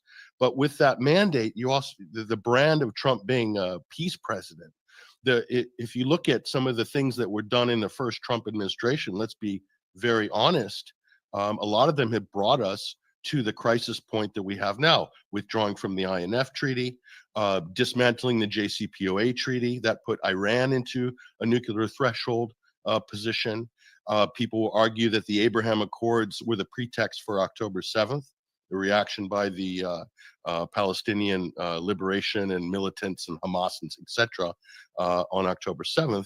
So that's a legitimate critique, in my opinion, and needs to be looked at, because you have a lot of hawks in the incoming Trump transition team. Marco Rubio is not a peacenik, and he's the Secretary of State candidate. He's called Russia a country that's a gas station with nukes. I mean, that John McCain trope. So these are not, in my opinion, these are not people who have a really serious viewpoint of international relations and appreciate the sensitivity of the environment that they're walking into. So let me ask you, what do you think is the Biden administration's intent or purpose? Anything you do has to have some sort of a purpose or an end state. You want to achieve something or so. Now, in addition to what Biden has done by allowing these missiles to be used, and then that was followed in suit by both Great Britain and France, has now said the same thing. Great Britain and France, by the way, adding to what you said a second ago, are also openly talking about maybe putting troops in Western Ukraine. So I've got to ask, what in the hell is going on with these three people, Biden, Keir Starmer, and Macron? What is their objective here? And do you think they're actually, talking about all this stuff together? Well, look, let's just preface this by saying that the European leadership, I'm not talking about the people of Europe, the European leadership are so deeply invested in this proxy war against Russia in Ukraine, because that's exactly what it is. There's still people denying that that's what it is, but that's exactly what it is. So Emmanuel Macron, the last 2 or 3 British prime ministers, they've had so many in recent years, but the latest one as well is deeply invested in this war narrative with Russia, that we need to stop Russian aggression, because if Putin has its way, they're doing the old communist domino theory, which is that, if Ukraine falls or Putin's, not even if Putin overruns Ukraine, but if he's seen to have won, i.e., Russia enters into a negotiated settlement with Ukraine and Europe and is seen to have gained something from it, then that's the equivalent of a defeat. Ergo, it's encouraging him to overrun Europe and march all the way to Calais in the English Channel, which is completely ridiculous. But this is basically what politicians in Britain and in Europe are talking like, and it's just ridiculous. So I think that's the biggest problem, is these people have staked their political careers, they've staked the entire their institutions they've gambled everything on Ukraine. And I call this, and maybe I'm being too flippant, but I'm calling this NATO's vanity project. This is a vanity war of an institution that's fast reaching its sell-by date. We're talking about the North Atlantic Treaty Organization. Yeah. Nobody wants to think about that. But see, these kinds of actions can accelerate that, not prevent it.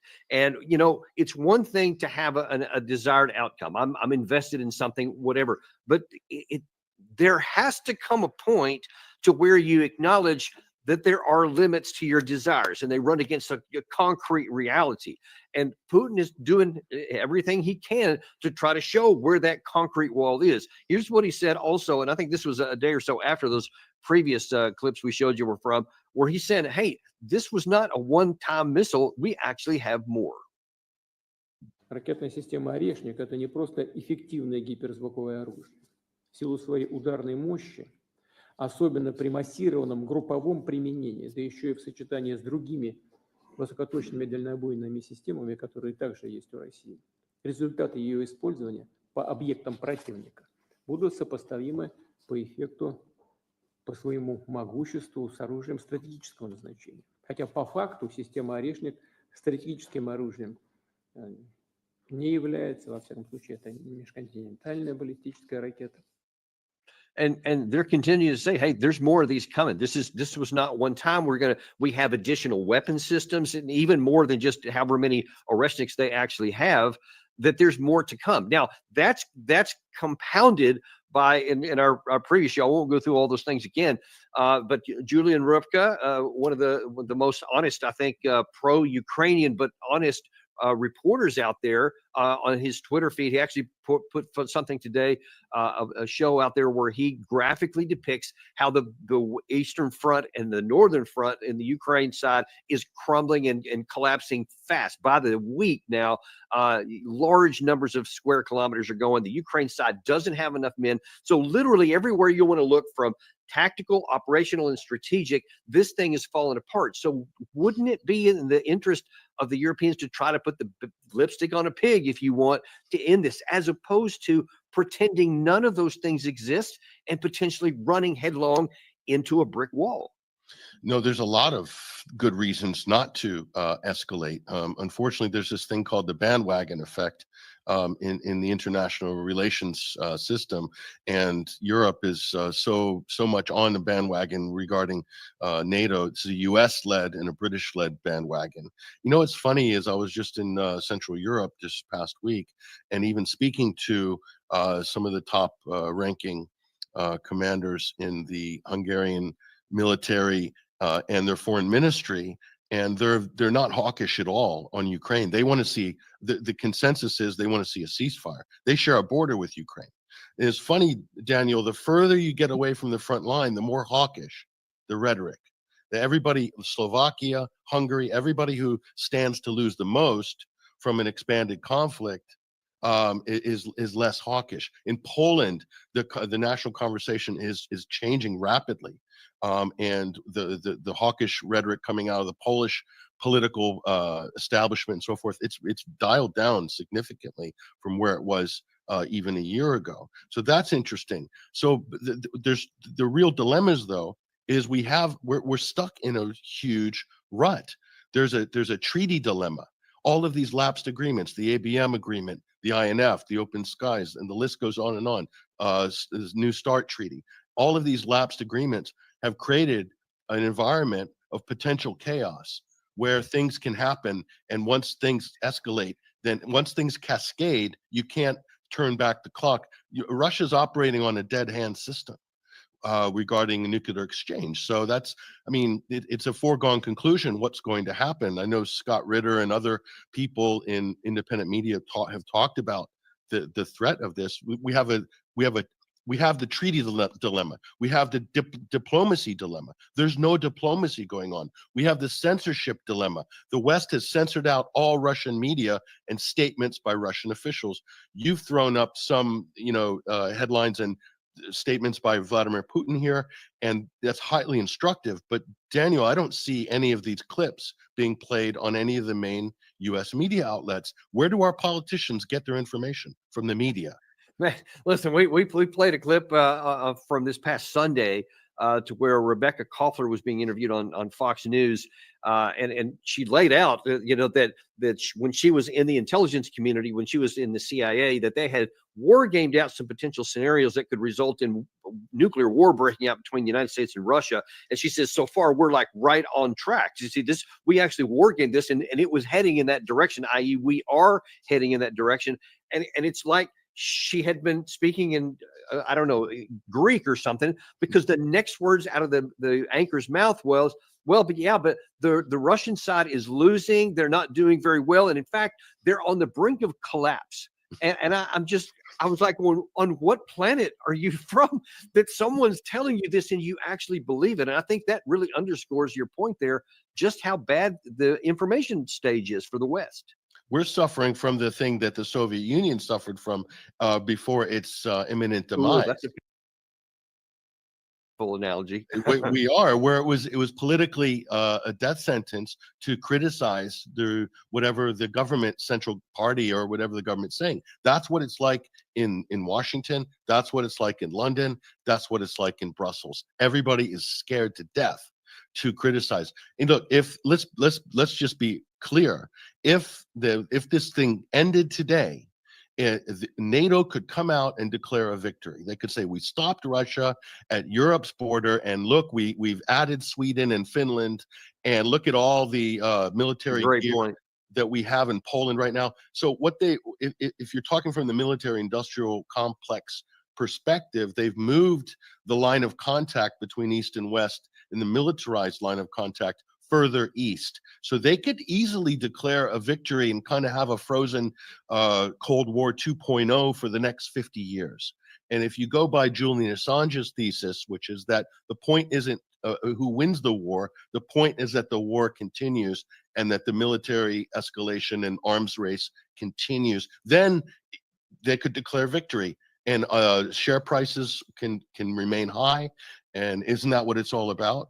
Is the S&P 500 and share prices of major contractors. And the fact, listen, let me tell you something else. There's 47 new U.S. bases going in Norway, Sweden, Finland, and Denmark. 47 in Scandinavia. That's more. That will be the most militarized U.S. Region on the planet, even more than the Middle East. More than the Middle East. And that's where the U.S. establishment is investing its money as we speak right now. So whatever the result of this is in Ukraine, this is not over because the money is parked in a long-term escalation, making Europe now much more, I think, volatile in a Cold War 2.0 situation, or maybe worse. Well, maybe that's some of the reason for Zelensky's commentary is because here's what he said a couple of days ago, completely oblivious to all the tactical, operational, and strategic things that are working against him and his own manpower crumbling. He's still talking like this.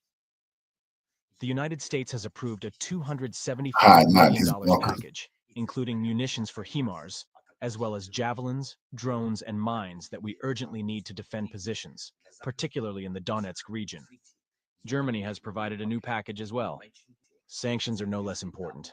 This week we have new U.S. sanctions against Russia, very effective ones against the banking sector. These measures significantly weaken Putin's system, and we need more of them. He must constantly lose the means to finance its war week after week. And no matter how much Russia tries to blackmail everyone it can, we must not lose our resolve. We must keep pushing, and only in this way will real peace become closer. I mean, how can you square that with the reality that we've been talking about militarily, economically, every other way. He's literally talking like, yeah, this will just keep going on forever. We got more money and, cool. Let's just keep fighting. The consensus is already that sanctions have failed. I mean, that's luckily one of the positive things is that's come out now, and people are talking about, hey, we tried these universal sanctions against Russia. It's actually backfired and it's killed the European economy. And we need to look at possibly unwinding these. Starting to have that conversation in Europe and even in the United States now. But what Zelensky is doing is he is kind of hiding behind NATO's muscle on this, and in that sense, he's a complete paper tiger who's he's practically expired by now. NATO allows, what it does is it allows the United States to mask what is kind of an imperialist, you could say, agenda behind the fig leaf of a multilateral defensive alliance, quote, defensive alliance. And while simultaneously this affords smaller countries like the UK, like France, to sort of punch above their weight, Germany, Norway as well, to talk and act tough and to start wars in a sense by wielding the sacred Article 5 scripture from the holy book of the rules-based international order and use that as the sort of threat. That's what's got us into this problem that we find ourselves in right now, which is on the precipice of a potential nuclear confrontation. Patrick, here's one of the things that just really puzzles me. I'm being sincere here. You laid out one of the most remarkable scenarios that the West could take and say, hey, how do we put lipstick on this pig? How do we come out looking something like that? I mean, it's really good. I hadn't even thought of a lot of that stuff. It's great the way you articulated that. We could do that now. That would then, and we can take the morality of this as separate another time, but you could say, hey, look, all right, this didn't work out. Cool. Let's freeze it right here. Keep these new 47 bases you're talking about. All the rest of Europe, if they want to, remilitarize and, make money and all this stuff, they could do that. They could succeed in doing that right now by just making that decision. But instead, we keep taking action that could materially worsen the situation here and could literally be the death knell of NATO militarily. So this is what Lavrov has been saying, by the way, that's look, if this turns into a hotter war, whatever Russia is going to do to respond, as they have said, to today's ATACMS strike deep, they're going to do something. Putin has indicated that they were going to use more of these missiles somewhere else. We don't know what's going to happen. But every time that does, then we risk escalating it further. But Lavrov said not too long ago that, hey, listen, America, you guys need to be clear on something. If there's a World War III, it ain't going to be limited to just Europe. He's subsequently said also that, don't think your oceans are going to protect you because we have the capacity to make good on that. Now, you also retweeted something by another person here a couple of days ago, which I thought was really instructive in talking about the Oreshnik and the consequences of this. He said, now all U.S. aircraft carriers can be destroyed in minutes. All U.S. military bases, all underground bunkers, all ICBM space launches, naval shipyards, etc., can be destroyed with non-nuclear kinetic energy via the Oreshnik, i.e., we are really, really vulnerable to what Russia has here. And if this escalates, there's not a win for us here. So why then, Patrick, are we not taking the win that you so beautifully articulated and going down something that could literally result in our loss? Well, one of the things is when the Bush administration withdrew from the ABM treaty or allowed it to lapse, when they're talking about positioning missile systems in Europe, they sort of made it about Iran, that Europe needed a missile shield because of the threat that Iran might hit Europe, which is completely ridiculous, especially at the time. Iran didn't have those capabilities. What they really want, what Washington and NATO really want, is they would like some all singing and dancing broad global missile treaty that will contain Russia, Iran, and China and North Korea. And guess what? They're never going to get it.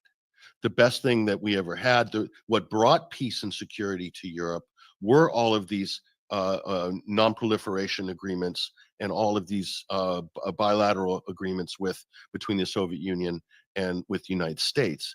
And instead of maintaining those and then winding down NATO expansion, we did the opposite. We accelerated NATO expansion after the collapse of the Soviet Union, and then we allowed all of these fantastic bilateral agreements that help to bring security and stability to Europe, the West, and to the East. We just obliterated them. Why did we do that? Who actually benefits from that? It's to me quite amazing. Maybe the defense industry benefits from it. Maybe there are people who honestly believe. We hear people talking about winning a nuclear war. I've seen a lot of these think pieces. I'm sure you have too, Yeah. Daniel. I mean, it's just kind of crazy thinking. But what we do see is a pragmatism on the part of the Russians, that they say, look, we can mount a conventional deterrence. We have that much of an advantage on our missile technology. All these missiles wouldn't be on the table if we still had the anti-ballistic missile treaty, the ABM and the IMF. This whole class of missiles would be off the table. We wouldn't be talking about this. It's just, to me, and quite extraordinary, breathtaking that we're having this conversation now after the work that's been done by all of our State Departments from successive administrations, from John F. Kennedy to George W. Bush. That all of that is just gone, and to me, it's just amazing. And why isn't Donald Trump appointing anybody that is talking about reestablishing these types of bilateral treaties and articulating these in advance? Because that's the real work that's going to be required. Otherwise, it's going to be impossible to have any meaningful negotiated settlement with Ukraine in the absence of any meaningful talk about indivisible security that works for Russia, Europe, and the United States, for everybody, not just for one side. And do you think that's something I was going to ask you anyway? Given all that's happened so far, and God only knows where it's about to go in the near term, even maybe before Trump even gets inaugurated, is there any scenario, and maybe a better question is, what would it take for the U.S./the West to ever get back to a point to where there is even common purpose and an acceptance of one another? Or are we doomed to always treat each other as enemies until finally one day something does blow up into a nuclear exchange? The biggest problem, the biggest threat to world peace right now, the biggest threat to European security is NATO as an organization. Because do you really think for a second that NATO, that is led and mainly funded, and the operational head is the United States for Supreme Allied Command, it always has been. It is a U.S.-led organization, that if the United States pulled out of NATO, do you really think that Europe would be, as these European leaders in Germany and the UK and France would be as hawkish as they are right now against Russia? No, they would be running for security assurances, and they would want to resume trade, and we wouldn't be seeing any of this. That's the fact. And NATO provides a Trojan horse to dictate European economic, political, and military affairs. And this has been proven beyond any shadow of a doubt in the last 3 years. And so that, to me, is the beginning of the problem. NATO either needs to have a reevaluation of its purpose and possibly look at pulling back and winding down and having some agreements put into place between the West and Russia, or we're going to go down a path that frankly is irreversible and that is going to entail major conflict. And that's not going to be good, especially for Europe. United States might be far enough out of range for some of the threats that might ensue. But like I said before, the closer you go to the front line, you start to hear more sane conversations happening in Central Europe than you do. The further you go away, the more crazy the talk is. And that is so disheartening, because there is so much, I think, cultural and certainly economic potential for coexistence, mutually beneficial for East and West here. And it's just it's heartbreaking to see this lust on the part of so many, at least of the elite in the West. I certainly won't categorize everyone. You and I are obviously exceptions to that.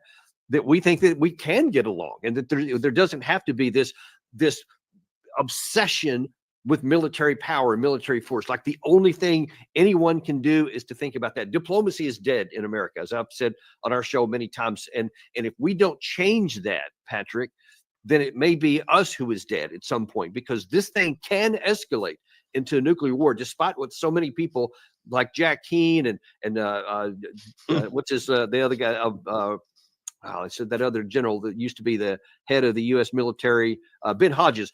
They just say there's not going to be any. They literally scoff at the idea that Putin would ever use nuclear weapons because he knows what would happen. John Bolton famously said on this that we showed on this channel here, and he said, "Look, there is no way because Putin knows it would be his death warrant." Oblivious to the fact that if it's his death warrant, then it's also our death warrant. That is the shocking thing to me, that these so-called elite in our country that are on the television channels all the time, and people keep letting them go on there. That's the stuff that they're saying, and it could potentially harm all of us, possibly catastrophically so. Yeah, I see you've got not admirable. Let's clarify that. The Admiral Bauer from the Netherlands there, who has become a sort of loud U.S. hawk, a NATO hawk in all of this, and they're talking about preparing Europe for nuclear scenarios and so forth. But it's to me, it's a huge failure that. Especially when you listen to the like you said, General Keane and all these hawks that are on Fox and CNN, they talk. I'm saying this because I hear it all the time from the European press that Putin's bluffing, that he's Piers Morgan does this all the time. Putin's drawn these red lines and he's not enforcing them, so he's not going to do anything. That if you actually study game theory, and the sad part, Daniel, is that people who are experts in game theory are either retired or they've passed on to the next life. Okay, so they're not around. You can find technocrats and engineers and policy wonks in the Rand Corporation that could explain this perfectly fine, but I don't hear any of this coming from anybody in any serious foreign policy position. Just because you don't enforce a red line in game theory, each time you cross over a red line that's been set by your opponent, you raise the stakes of that action with each time, because the other party, in this case Russia, can decide at what point to call in all of those wagers by the West. And it could, and if you let things escalate and escalate and escalate, that is the broader game theory, that none of this infantile analysis that we keep hearing from those people you just mentioned, that's embarrassing, actually, especially people who served in the military. They should know better. That Russia can enforce that red line at any point in time in the future.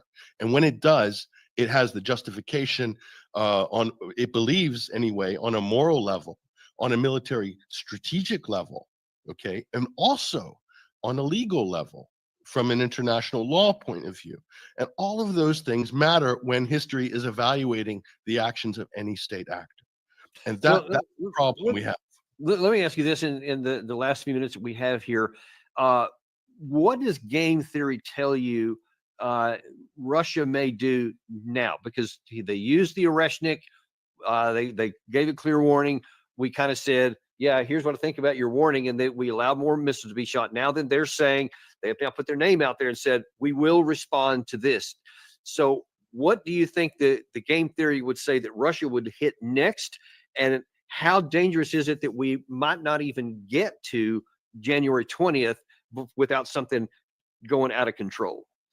I think Russia's pretty rational and pretty pragmatic the whole time. So it's, I mean, to predictability, it's very predictable. They have said that any subsequent strikes, they will respond immediately in proportional fashion. So I have no reason to disbelieve those statements by Moscow.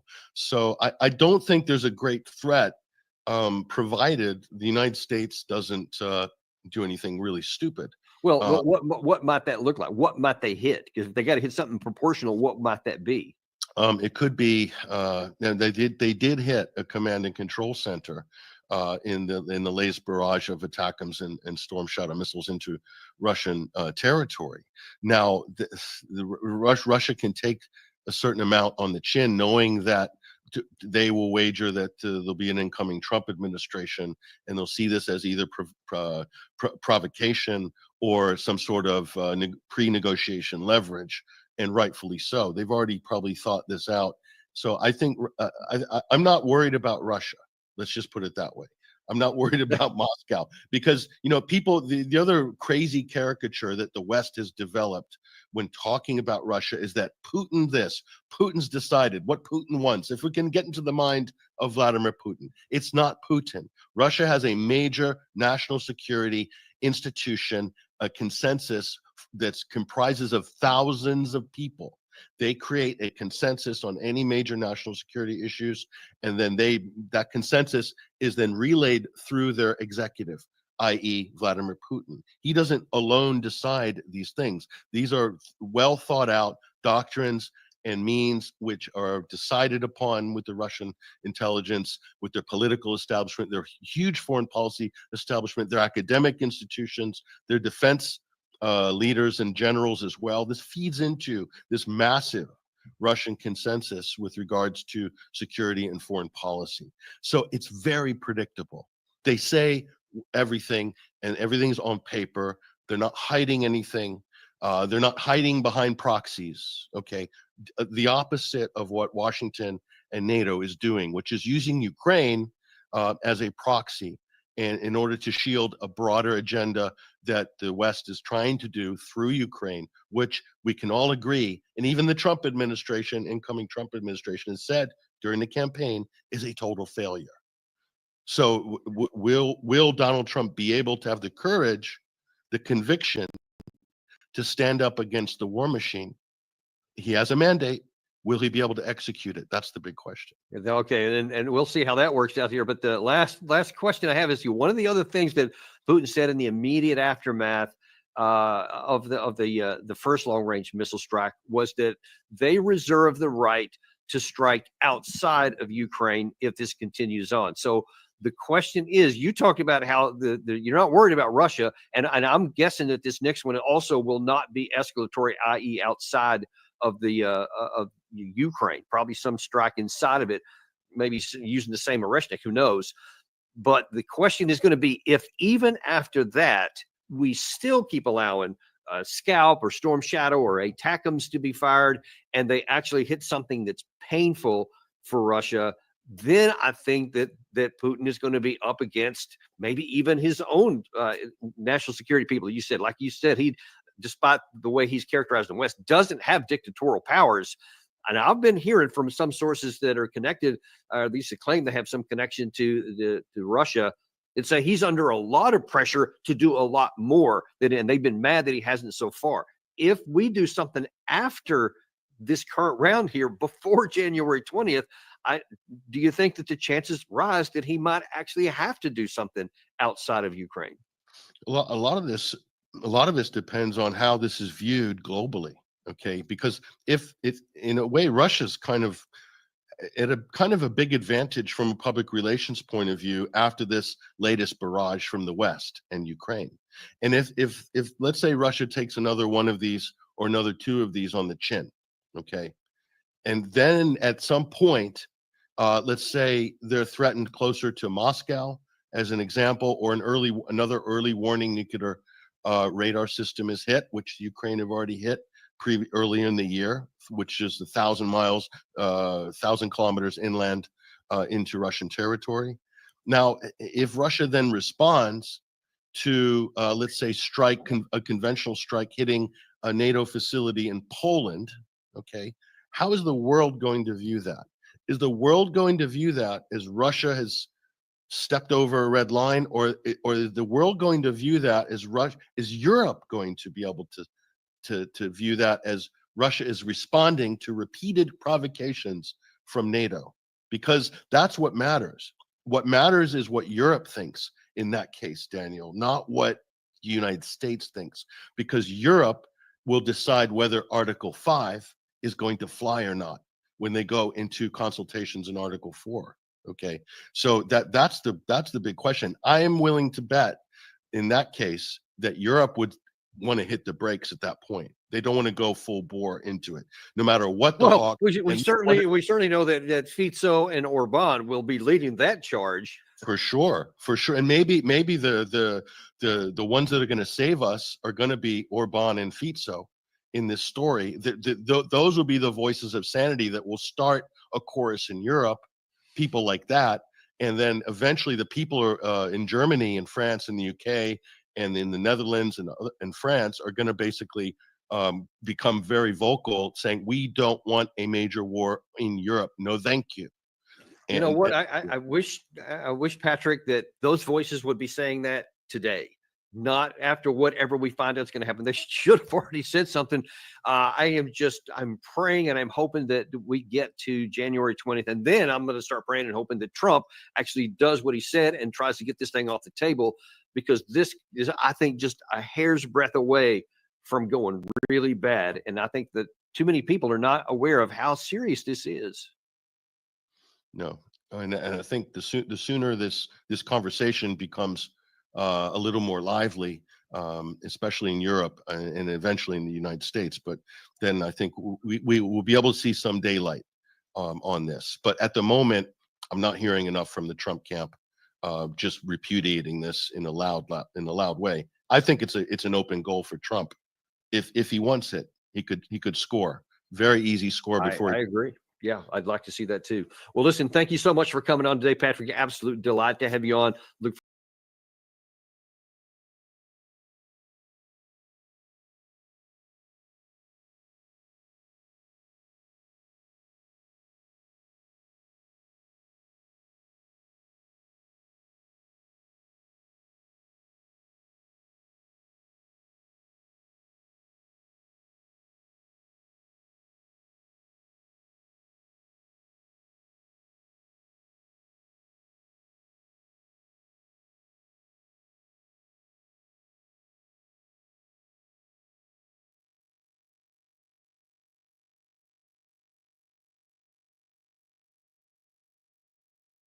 Astonishing first by Hezbollah, which once again raises questions about the efficacy these days of Israel's air defenses. But despite having broken new ground in Lebanon's offensive against Israel by, for the first time ever, striking southern Israel, the first time Hezbollah have ever succeeded in penetrating so deep into Israeli territory, but not only that, they've managed a direct strike on an Israeli naval base whilst they were at it. This in and of itself is worthy of discussion and coverage. Where were the Israeli defences? Was the IDF caught completely unawares? But actually it is but one action in a long list of them this week, which includes a landmark target having been reached fighting Israel within their own borders as well, all in the face of even more rocket fire and the razing of homes and apartment buildings in Beirut, as Israel set about attempting to make the Lebanese capital resemble Gaza as fast as possible. The fighting versus Lebanon is far from going all Israel's way, and where they are so focused on offensives, their defenses are collapsing. Right, so let's start with the news today that there has been from Lebanon, awful news from Lebanon as I began writing this actually, news that once again journalists having been deliberately targeted. This time in Lebanon, as 3 of them were reportedly killed a month ago to the day, 25th of October, deliberately targeted with US munitions at that, constituting a war crime now against Lebanon by Israel, to add to the already long list of those Israel have already racked up, including those in Gaza. All 3 were reportedly killed in their sleep, so in no way can this be construed as collateral damage or unintentional. It very much appears to be deliberate and absolutely in need of criminal investigation. Having happened in Lebanon and not occupied Palestinian territory, however, there's every opportunity to do just that, you would imagine. No chance of Israel being able to hide the evidence this time, as they've been accused of doing in Gaza. It is in light of incidents like this, though, that retaliation and the right to defend themselves from Israel cuts through in public opinion. Public opinion of Israel is very low right now. They've brought that on themselves in no uncertain terms. And when they cry foul at every turn, and where various world leaders condemn anyone not supporting Israel, fewer and fewer of us do. Equally, that refusal to support Israel is being too often read as support for the likes of Hezbollah or Hamas, of course, which, of course, is prescribed here in the UK. I've got questions about that. I must cover that in a video at some point. But it is fair to say that support for such prescribed organizations and offering support for nation states to defend themselves from attack and protect their innocent civilian population are not the same thing. Nevertheless, I must turn to Hezbollah and acknowledge the fact that they have this week been giving Israel a god almighty thumping, including for the first time ever successfully striking southern Israel. The norm used to be Hezbollah rockets got intercepted by the Iron Dome or David Sling or Arrow, the numerous different air defense systems that Israel employ, now using that US THAAD defense system, of course, to patch holes in those air defenses as they have clearly become less and less successful in repelling enemy fire over time. And we've seen this progress through the course of Israel's genocide in Gaza, Hezbollah striking Israel in support of the Gazan people as they have been since pretty much the day after the events of the night of October 7th.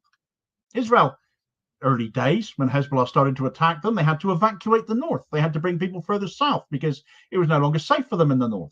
And we saw Hezbollah drones and rocket strikes successfully deplete and destroy Iron Dome interceptor missiles and batteries across the north, leading to success further and further south. Hezbollah managed to hit the port city of Haifa in northern Israel, didn't they? It's a good distance south of the Lebanese border, 85 miles away.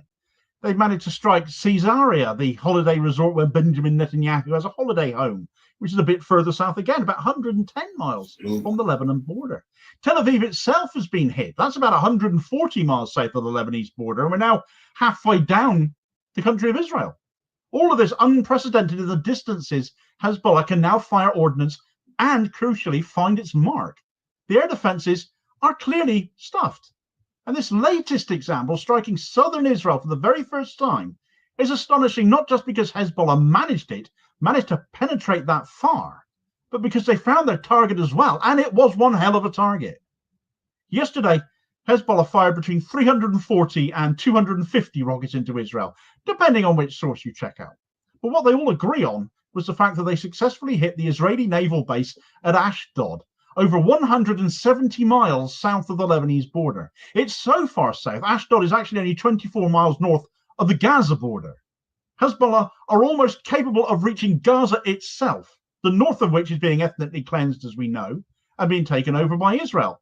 So we're now in the realms of it no longer being beyond possibility that Hezbollah could now strike in Gaza and target Israeli forces there. Worse for Israel, they apparently never saw it coming. They were caught completely unawares, the IDF caught napping, asleep at the wheel, as it were.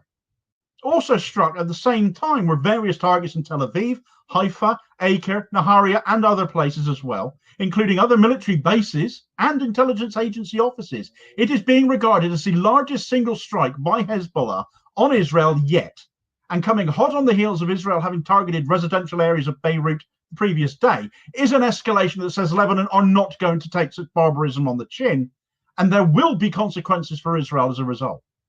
Here's an excerpt from Al Jazeera's coverage of this. Hezbollah say it targeted the Ashdod naval base in southern Israel for the first time, adding that it conducted an operation against a military target in Tel Aviv using advanced missiles and strike drones. The Israeli military reported air raid sirens in central and northern areas, including the Tel Aviv suburbs. The military said it intercepted a number of the projectiles fired at northern Israel and added that 250 projectiles had been fired from Lebanon. Later on, Israeli army radio reported that 340 missiles had launched from Lebanon. The attacks wounded at least 11 people, including a man in a moderate to serious condition, according to medical agencies. They come a day after Israel killed at least 29 people in a strike in central Beirut.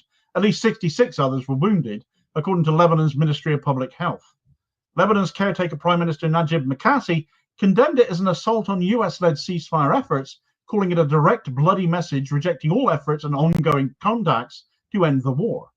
Israel is again writing in Lebanese blood a brazen rejection of the solution that is being discussed, a statement from his office read. My only issue with Najib Mikati's assessment there is that if the US were truly in the driver's seat here and really interested in an end to war between Lebanon and Israel, then they'd stop Israel using their armaments in that country. It wouldn't even require the cessation of arms sales on their part, as so many people around the world absolutely do want, and quite right so, just a ban on using them in Lebanon. But they can't even seem to do that. And as a result, through the deaths of those 3 journalists, they may be complicit in that war crime themselves. It isn't like Israel are getting anywhere in southern Lebanon still either, though, as Hezbollah this week celebrated a bit of a milestone there as well. I've spoken in a previous video regarding the tactics used by Hezbollah to deal with the dreaded Israeli Merkava tanks that are far less dreaded in mountainous southern Israel because they get stuck. They get trapped. They can't move quite like they'd like to. And Hezbollah are armed with tank-busting ordnance that has been adapted to get around the very latest anti-tank defenses that Israel have put on show. In fact, so successful have Hezbollah been in taking on these tanks, this week they celebrated the destruction of their 50th tank since Israel invaded southern Lebanon less than 8 weeks ago. That's an average of almost 1 tank a day. Now, they reached that target last Friday, but just yesterday, they destroyed another 6 tanks alone. This is the Hezbollah it's worth reminding people that Israel said it had defeated. If anything, the assassination of its former leader, Hassan Nasrallah, has basically let them off the leash somewhat. But equally, it can be said that as Israel yet again targets civilians, that invites escalation. And what it has done is expose further the weaknesses of Israel's own air defenses. Where before commentators, myself included, thought shortages of interceptor missiles meant the north of Israel was being left to Hezbollah somewhat to hit and continue to hit it as they have, in favor of protecting larger urban and military installations, that doesn't any longer appear to be the case either. So just how much trouble is Israel in defense-wise now? That despite this new US THAAD system they've got, they're still wide open to the point that Lebanese forces can now almost reach Gaza through missile and drone strikes. The narrative is one of the IDF being caught with their pants down. But is that a better excuse to make than admitting they've simply run out of, or are running out of, air defense capability? If I was an Israeli, that's the question I would be asking myself right now. Am I being protected anymore? I'm not so sure you are. Of course, the events leading up to this escalation by Hezbollah now can be traced back to the assassination of Hassan Nasrallah in Beirut, an assassination it was widely reported that was ordered by Netanyahu from the US, done on the day he went there to address Congress, no less. I considered the possibility of that event triggering a wider war then, and it very much appears to now be happening, doesn't it? Get the detail of that story in this video recommendation here as your suggested next watch, and I will hopefully catch you on the next video. Cheers, folks.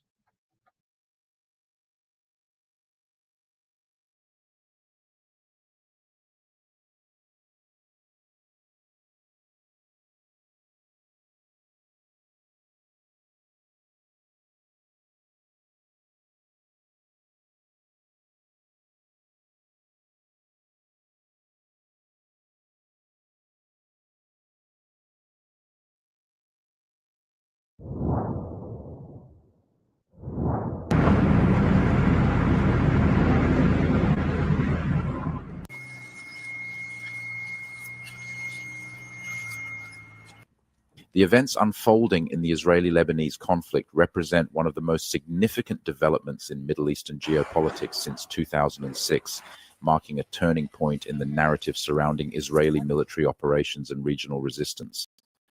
Reports suggest that no fewer than 120,000 Israel Defense Forces, IDF soldiers, have laid down their arms, overwhelmed by the scorched earth tactics of the Lebanese resistance. This staggering number signifies not only an operational collapse, but also a deep crisis within the Israeli military establishment as it grapples with one of the fiercest resistances it has faced in its history. These soldiers, once part of battalions tasked with securing the Litani River, now find themselves unable to meet their objectives, a stark reminder of the challenges that Israel faces in securing its northern front.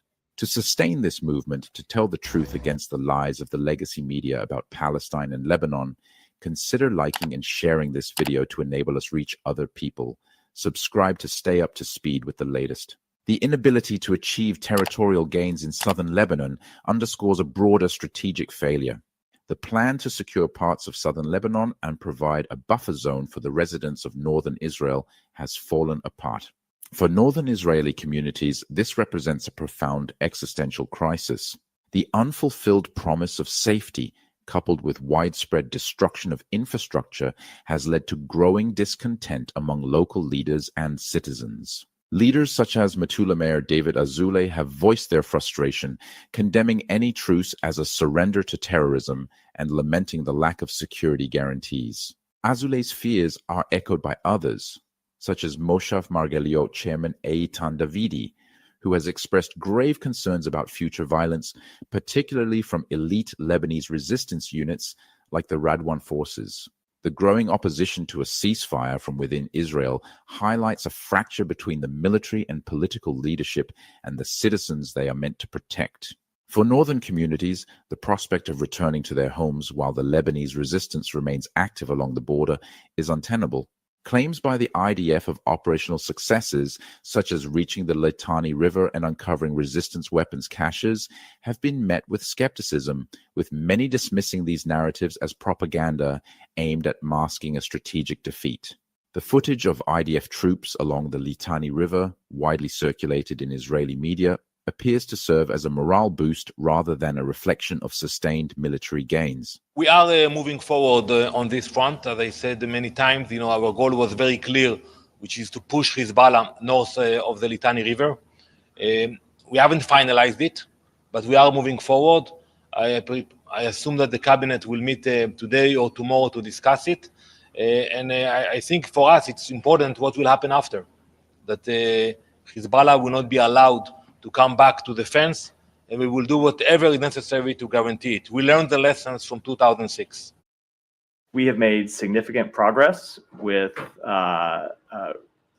getting towards a resolution that includes progress from where we were when I spoke to this last week, but we're not done yet.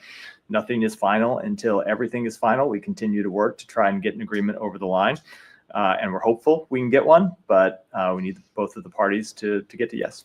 The broader implications of this conflict extend beyond territorial disputes. The IDF's failure to neutralize the Lebanese resistance mirrors the failures of its campaign in Palestine, where international criticism, particularly from allies such as the United States and NATO, has grown. The lack of significant military achievements combined with the heavy civilian toll has eroded Israel's moral and political standing. The war cabinet, led by Prime Minister Benjamin Netanyahu, is under increasing scrutiny for its inability to deliver a decisive victory.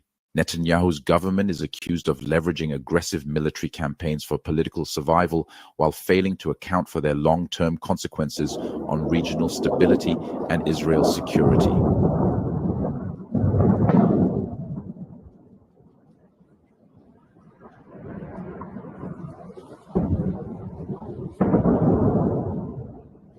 The Lebanese resistance's tactics have proven highly effective, blending conventional and asymmetrical warfare to counter the IDF's technological and numerical superiority. Despite suffering heavy civilian and infrastructural losses, the resistance has succeeded in undermining Israel's objectives, dealing significant psychological and strategic blows. Rocket and drone attacks on northern Israel continue to inflict casualties and disrupt daily life, forcing the IDF to impose stringent restrictions on border communities. The escalation of these attacks ahead of a potential ceasefire signals the resistance's intent to exit the conflict on a high note, further solidifying their position as a formidable force in the region. The IDF's intensified airstrikes on Beirut, targeting alleged resistance command centers and missile units, reflect the desperation to claim tactical victories in the final hours before a ceasefire. However, these strikes have done little to shift the balance of power on the ground. Analysts argue that the military's focus on urban infrastructure and civilian-heavy areas has exposed the limits of Israel's operational strategy, which prioritizes immediate tactical gains over sustainable solutions. The geopolitical ramifications of this conflict are profound. For the first time since 2000, IDF forces have ventured near the Litani River, yet this symbolic achievement is overshadowed by their failure to secure lasting control or disrupt the resistance's operational capabilities. The Lebanese resistance has demonstrated an unprecedented capacity to withstand and counter Israeli military power, raising questions about the effectiveness of Israel's military doctrine in contemporary warfare. In addition to the military stalemate, Israel's domestic front is unraveling. The war's financial burden, coupled with the displacement of tens of thousands of northern residents, has created a socio-economic crisis. The reconstruction of communities like Metula is expected to take years, leaving residents in limbo. The psychological toll of the conflict is equally severe, as the specter of future violence looms large. Northern Israelis, already skeptical of the government's ability to protect them, now face the prospect of living under the constant threat of renewed hostilities.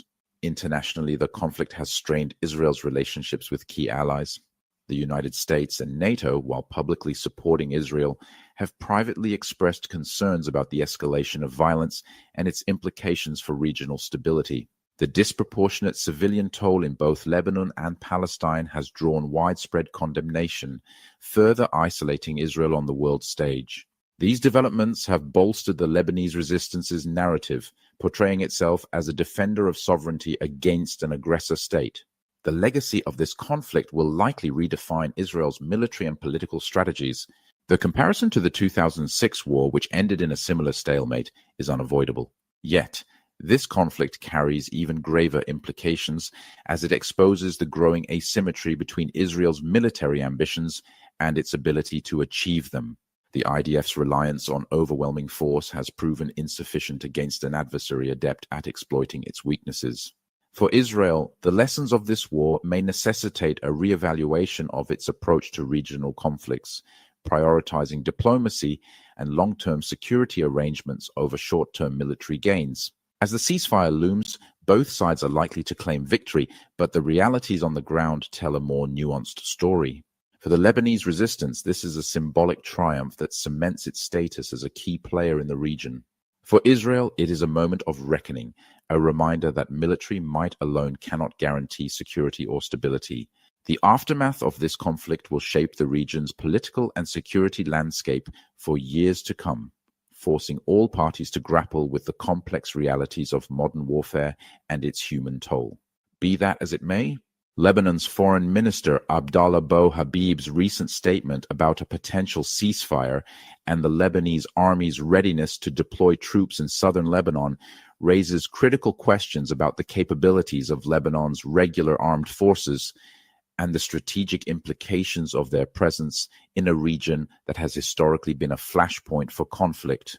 With the anticipated withdrawal of Israeli troops and the continued presence of an armed and highly organized Lebanese resistance, the dynamics in southern Lebanon may undergo a dramatic shift, bringing both opportunities and risks for the region's stability. The Lebanese army, traditionally perceived as a force designed for national defense rather than offensive operations, faces a daunting task if it replaces the Israel Defense Forces, IDF, in southern Lebanon.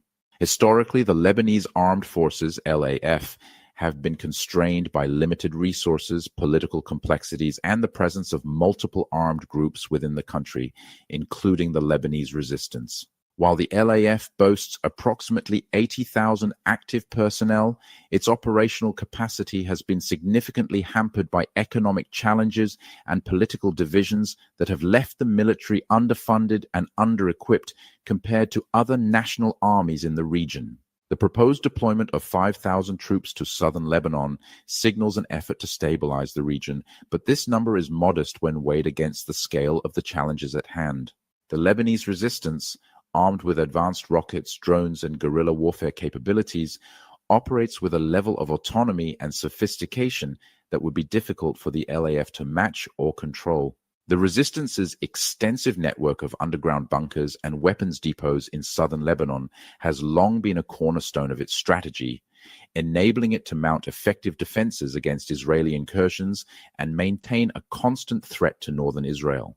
The LAF's ability to operate effectively in this environment is further complicated by the delicate balance it must maintain between its role as a national institution and its relationship with the Lebanese resistance. While the army is nominally the country's primary defense force, the resistance has historically filled a role that the LAF, due to its limitations, could not, namely deterring Israeli aggression. This duality has created an unspoken understanding between the two entities, but it also underscores the challenges of establishing a unified command structure in southern Lebanon. The presence of the Lebanese resistance in the region presents a paradox. On one hand, it is a source of military strength that deters external threats. On the other, its continued armament poses a challenge to the sovereignty of the Lebanese state and the authority of the LAF. If the LAF assumes control of southern Lebanon, it will be faced with the question of how to address the resistance's substantial military presence. Any attempt to disarm or constrain the resistance could spark internal conflict, while tolerating its activities could undermine the LAF's credibility as the sole legitimate armed force in the country. The potential involvement of the United States in rebuilding southern Lebanon's infrastructure adds another layer of complexity. While U.S. financial and logistical support could significantly enhance the LAF's operational capabilities, it could also deepen the perception of Lebanon as a battleground for competing foreign interests. The resistance, backed by Iran, is likely to view increased U.S. involvement with suspicion, potentially exacerbating tensions between the two factions and complicating the LAF's role as a neutral arbiter. The deployment of LAF troops could also have significant implications for the broader geopolitical landscape. For Israel, the withdrawal of its troops from southern Lebanon represents a strategic recalibration following an inconclusive conflict with the resistance. However, Israel is likely to view the LAF's deployment with skepticism, given the army's limited capacity to curb the resistance's activities. Without a robust international mechanism to ensure compliance with ceasefire agreements, southern Lebanon could remain a volatile frontier, with the LAF caught in the crossfire between Israeli security concerns and the resistance's ambitions. For Lebanon, the presence of the LAF in the south could serve as a test of its ability to assert state sovereignty and rebuild national unity. The deployment could bolster public confidence in the army as a symbol of national stability, provided it is accompanied by tangible improvements in security and infrastructure. However, the LAF's success will depend on its ability to navigate the competing interests of local communities, international stakeholders, and the resistance itself. The Lebanese resistance's continued armament remains the defining variable in this equation. As an entity that operates outside the formal state apparatus, the resistance wields considerable influence in southern Lebanon, both as a military force and as a provider of social services. Its resilience in the face of Israeli military campaigns has cemented its status as a key player in the region, and its ability to operate independently of the LAF raises questions about the viability of any long-term security arrangement that does not address its role. The challenges facing the LF in southern Lebanon are emblematic of the broader struggles that Lebanon faces as a nation. The task of rebuilding infrastructure, fostering economic recovery, and restoring public trust in state institutions will require not only military deployment, but also sustained political will and international support. The proposed ceasefire offers a glimmer of hope, but its success will hinge on the ability of all parties to engage in meaningful dialogue and prioritize the long-term stability of the region over short-term gains.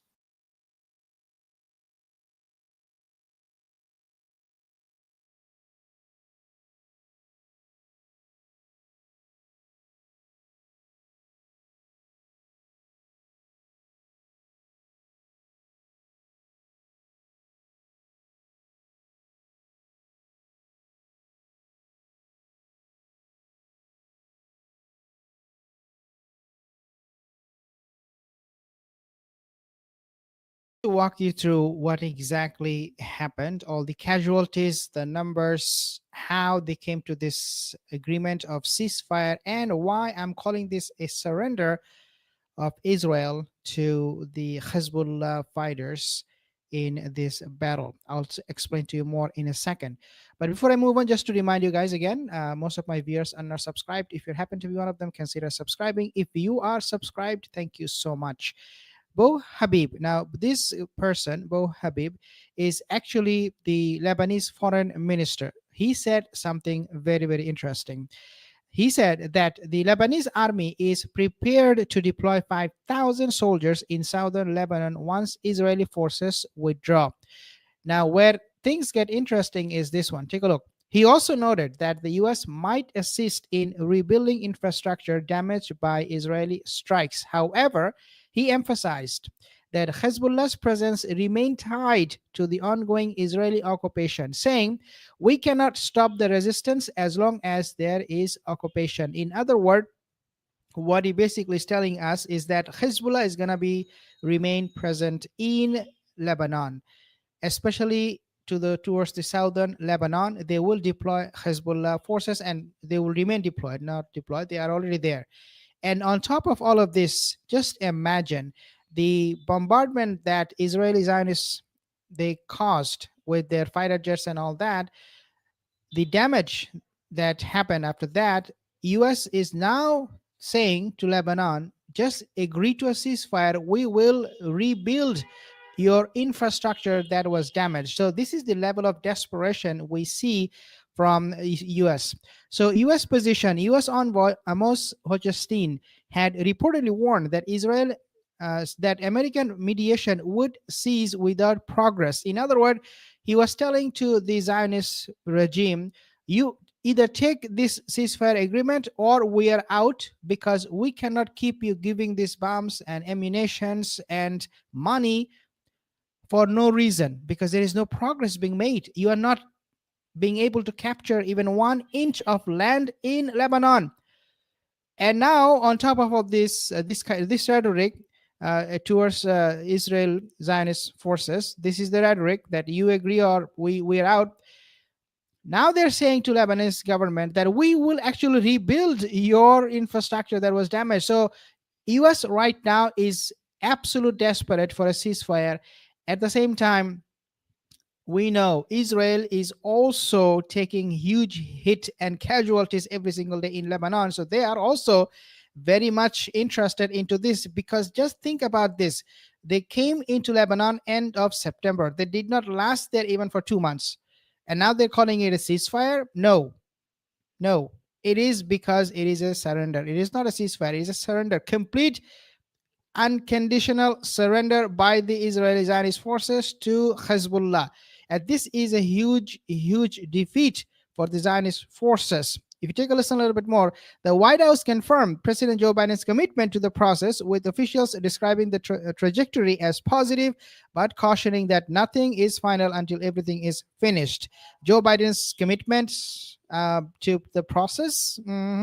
What about your commitment to Gaza? There was no commitment there? No, there was commitment. Joe Biden said many times, oh, we're going to reach a ceasefire deal in Gaza, but nothing happened. Why? Because in Gaza, they can easily go and commit genocide, kill women and children. But in Lebanon, that is really not that easy. It is not cut and dry in Lebanon, because they have to take hit from Hezbollah from all sides. There are rockets being launched. They are sending those projectiles. They're launching missiles, and Houthis are launching ballistic missiles, and Iraqi resistance forces, they're just decimating the Eilat port city. Haifa is on fire. So it is not the same as Gaza. So people in Gaza, the fighters there, because they cannot send those rockets in the numbers of Hezbollah, they do not want to reach an agreement with Gaza, because we are safe. We are killing them. We're committing the genocide, but we're not getting killed. But with Hezbollah, it is not the case. With Lebanon, it is not the case. Now, take a listen at this guy's desperation, what he is saying here from John Kirby about the ceasefire, how desperate they were to reach an agreement with Hezbollah. Seen the press reporting and the comments by anonymous officials. I think you can understand that where we're going to be today is that this remains a top priority for the president, has for some time, and certainly is today as we speak, to get this ceasefire between Israel and Hezbollah so that the rockets and the missiles stop, and so that people can start moving back to their homes and restarting their lives along that blue line. Okay, so the rocket and missiles stop. Did you hear that? What is that? Rocket and missile stop, because this is making their life miserable. These people cannot go back to their, places, their residence, and therefore what they do, we want a ceasefire. Now take a look at what happened earlier today. Take a look. So Hezbollah ambushed Israeli army unit, IDF forced to withdraw from Lebanon's Al-Bayada, and this report I'm copying from another source. So that's why you see it is on my notepad. Hezbollah has launched a series of significant attacks. Okay, so this is what led up to the ceasefire agreement, because they were taking so much hit from Hezbollah. Israel said, Netanyahu said, okay, we will reach an agreement against Israeli military sites, including strikes on the Shraga base, targeting Israeli troops in multiple locations such as Al Bayada and their Mimas Kafara Kila triangle. The Lebanese group claimed responsibility for destroying an Israeli Merkava tank and hitting northern Israeli settlements like Avivim and Meron with multiple rocket strikes. Guys, one thing you have to understand, these rocket attacks, they're coming in hundreds in numbers in matter of just few hours. That is the significance of these rocket attacks, that they are relentless, they're coming without any pause, and so the Iron Dome fails miserably, and therefore they want an agreement with Hezbollah. So US asked to give up, Biden aide makes shocking remark on IDF war with Hezbollah. White House National Security Advisor John Kirby stated that a ceasefire remains a priority for President Joe Biden, and Lebanon-Israel ceasefire talks are close to a deal. However, he did not specify when the announcement would come. It came already. Kirby made these remarks while addressing ongoing Israel-Hezbollah talks. Now, Hamas Hezbollah attacks bleed Israeli troops. We'll talk about that in a second, because there is a big report on this one where we see Hamas is actually decimating Israeli forces in Gaza, even though they're committing this genocide, even though they're continuing their aerial bombardment with their fighter jets. Very easy to do with US bombs. But on the ground, it is a completely different picture. Al-Qassam Brigade, so Hamas's military wing, carried out, quote-unquote, a massacre of Israeli tanks and military vehicles, end quote, in the northern Gaza Strip after its fighters succeeded in targeting 110 Israeli vehicles during 52 days of fighting, the Al Jazeera Arabic website reported. Now, Al-Qassam Brigades, so this is coming from just one wing of Hamas. This is just the wing that is in northern Israel, northern Gaza, where they have this Jabalia refugee camp. In other words, Hamas is not even deploying all its forces to have this kind of success. 110 Israeli vehicles getting destroyed means most of them are Merkava tanks, and 52 and they achieved it in just 52 days. So if you have 110 vehicles, Merkava tanks, in 52 days, how many you have destroyed? At least 2 in a day. So this is the level of loss that the Zionist forces are going through in Gaza. The Palestinian Resistance Force has been waging a fierce battle against the Israeli occupation army in the northern Gaza Strip since the 5th of last October. And despite the suffocating Israeli siege and heavy shelling that does not stop day and night, and the spread of swarms of drones in the sky shooting at everyone who moves, the resistance succeeded in carrying out dozens of attacks on the occupation forces, end quote, according to a special report presented by the website. Al Jazeera published an infographic that is based on military communiques released by Al-Qassam Brigade since the beginning of the Israeli military operation in Gaza, northern Gaza Strip. Basically, this infographic showed that Al-Qassam managed to target 54 Israeli Merkava tanks, 27 personnel carriers, 26 military bulldozers, and 3 Hammer jeeps. So these are not all Merkava tanks, but the number of Merkava tanks is half of it, 110, 54 of them Merkava tanks, 27 personnel carriers. So this is still a huge blow, a big loss, because think about this, they're not getting anything out of Gaza. Whenever Israeli forces go into Gaza, they are not successful whatsoever. This is why they have to come back to Jabalia camp 4 or 5 times, and they're getting frustrated with all of this. And now you have, in just a matter of 52 days, they have lost 110 of their military vehicles. And we know that Netanyahu is asking to outsource companies that will fix these tanks, because they're running out of tanks. They don't have any more left that is not being damaged. Guys, things are absolutely looking horrible for the Zionist forces. According to Al-Qassam statements, its fighters carried out 40 attacks on Israeli vehicle using Yasin 105 shells, 39 attacks with improvised explosive devices, and 13 attacks with tandem shells. Now, the tandem shell and all of those Yasin missile shells, all of this are actually being taken from the Zionist leftover bombs. Believe it or not. Whenever, in other words, they attack Gaza, those bombs you have seen dropping on innocent women and children. They collect those shells, those metals, and they make these Yasin shells, and they make these tandem shells, and they send it back to you, and they use it to attack Israeli forces. And Hamas, actually, they made a mention about this, that we are going to give you back your gift. And this is exactly what they're doing. So in other words, this is going to be a perpetual war. If they want to attack Gaza, if they want to continue this genocide, they can continue it on as long as they want, because the resistance forces in Gaza will never run out of manpower or weapon whatsoever. Now, there is this new report. Take a listen at this one. IDF soldiers. So basically, Hamas Hezbollah attacks bleed Israeli troops. IDF headquarters Kiryat Shmona hit Merkava tanks burn. IDF soldiers suffered casualties again as Hamas and Hezbollah launched attacks on Israel. The IDF said that 2 Israeli soldiers were injured in the last 24 hours.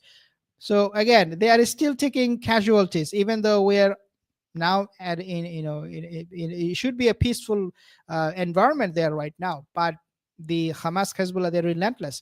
IDF said that 2 Israeli soldiers were injured in the last 24 hours. One soldier was wounded when a drone fired from Lebanon exploded near the Israel army unit, while another was hurt in combat against Hamas fighters in Gaza. If you do not remember, Yoav Galan, that monster, he basically bragged about it. He boasted about this, that we're going to Lebanon. We're going to be making sure that Hezbollah will never return to these areas. Remember, he said, Kiryat Shmona, that east, I think that is the southeastern side of Israel, where he said it will be absolutely peaceful. Our people will go back to the residence, and Hezbollah will be defeated. Remember, before they went into Lebanon, that's what he said. But look at what is happening. 5,000 at least Lebanese soldiers will be stationed there, and hundreds and thousands of Hezbollah soldiers will be stationed there. In other words, anytime they want to attack, anytime they want to break the ceasefire, and they said, oh, we don't want ceasefire, they can do so in matter of just few minutes. Just make the decision, and is already. When on the other hand, Israeli forces, for them to go back to fight Hezbollah on the southern side of Lebanon, they will have to have a huge preparation, because they move with their big tanks and choppers and fighter jets and a lot of weapons with them. In other words, if Hezbollah, they said, we want to chase them away from this side of the map where you have Kiryat Shmona, it is not going to be a big deal for them. But for Israel to come back, and especially the soldiers that are totally exhausted, they are totally fatigued, they don't want to fight anymore. And so if a war starts again, it will be a complete nightmare. If they do not continue with this ceasefire, that's what I'm getting at. It is going to be completely nightmare for the Zionist forces, logistically speaking, manpowerly speaking, weapon and all of those things, and the movement and maneuvering the forces, all of this, if you take them all into consideration, it is going to be a huge nightmare. What I'm trying to tell you is that this ceasefire, guys, it is not for 60 days, it is for forever. Israel cannot fight. I repeat, Israel cannot fight this war anymore. It's over. And in Gaza, now they will be focusing on Gaza. This is my last point. Why did they reach an agreement with Israel without securing an agreement, a ceasefire agreement in Gaza? I don't know. Why Hezbollah just all of a sudden decided, yeah, we're going to do this ceasefire in Lebanon. Well, I'm not opposing that ceasefire, but what I'm trying to understand here, why would they just all of a sudden agree to a ceasefire without having a ceasefire in Gaza? I don't know. That is something Hezbollah needs to really look into, and hopefully we'll know that this whole thing hopefully will stop. This genocide in Gaza will stop after the ceasefire. So we are welcoming this ceasefire, but at the same time, we want Hezbollah to make a point to the Zionist forces that Gaza must be freed too. You must retreat. You must stop your bombardment, your genocide on Gaza. Hotspot Casino, $5. Thank you guys for the super chat. Super thanks. I don't know what is that, but thank you guys. I'll see you in the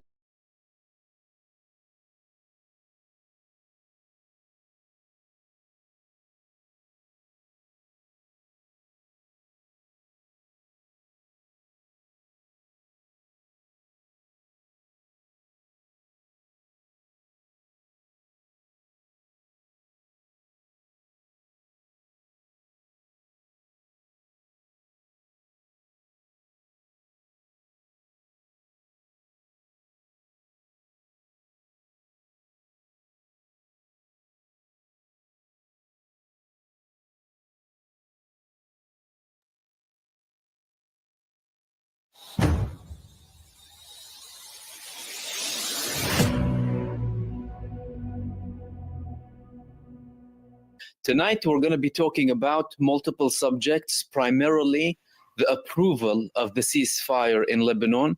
What led Israel to accept a ceasefire in Lebanon? What are the details of this ceasefire? Why are we going ahead with the ceasefire? How was the Palestinian resistance involved? What's the link with Gaza? And what is anticipated further? And I'm going to answer all of your questions when it comes to these things to do with the ceasefire. And I also wanted to talk to you about NATO preparations against Russia, more tensions that indicate we could be potentially looking at a nuclear World War III. And what was the IDF chief of staff, the chief of staff of a criminal entity committing a genocide, doing in Britain for several hours yesterday? I'm going to start off with the ceasefire. That's the main thing here, and I'm sure many of you will have questions, but I will try and provide as much information as possible when it comes to the ceasefire. We had the declaration from Benjamin Netanyahu that he has accepted the ceasefire. Benjamin Netanyahu had a video that was approximately 9 minutes long, and I'm going to share a couple of details when it comes to his speech. And then I'm going to be talking about the reasons why they went ahead with the ceasefire. What does that mean when it comes to Hezbollah? And how was the Palestinian resistance involved in the ceasefire that's happening with Lebanon? So, Bibi Netanyahu had this. There we go. I'm going to share a couple of details from his video here. אזרחי ישראל, הבטחתי לכם ניצחון ונשיג ניצחון.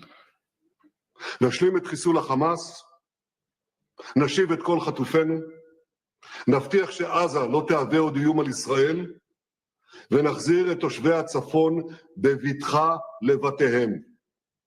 המלחמה לא תסתיים עד שנשיג את כל יעדיה, ובכלל זה עד שלא נשיב את תושבי הצפון בבטחה הביתה.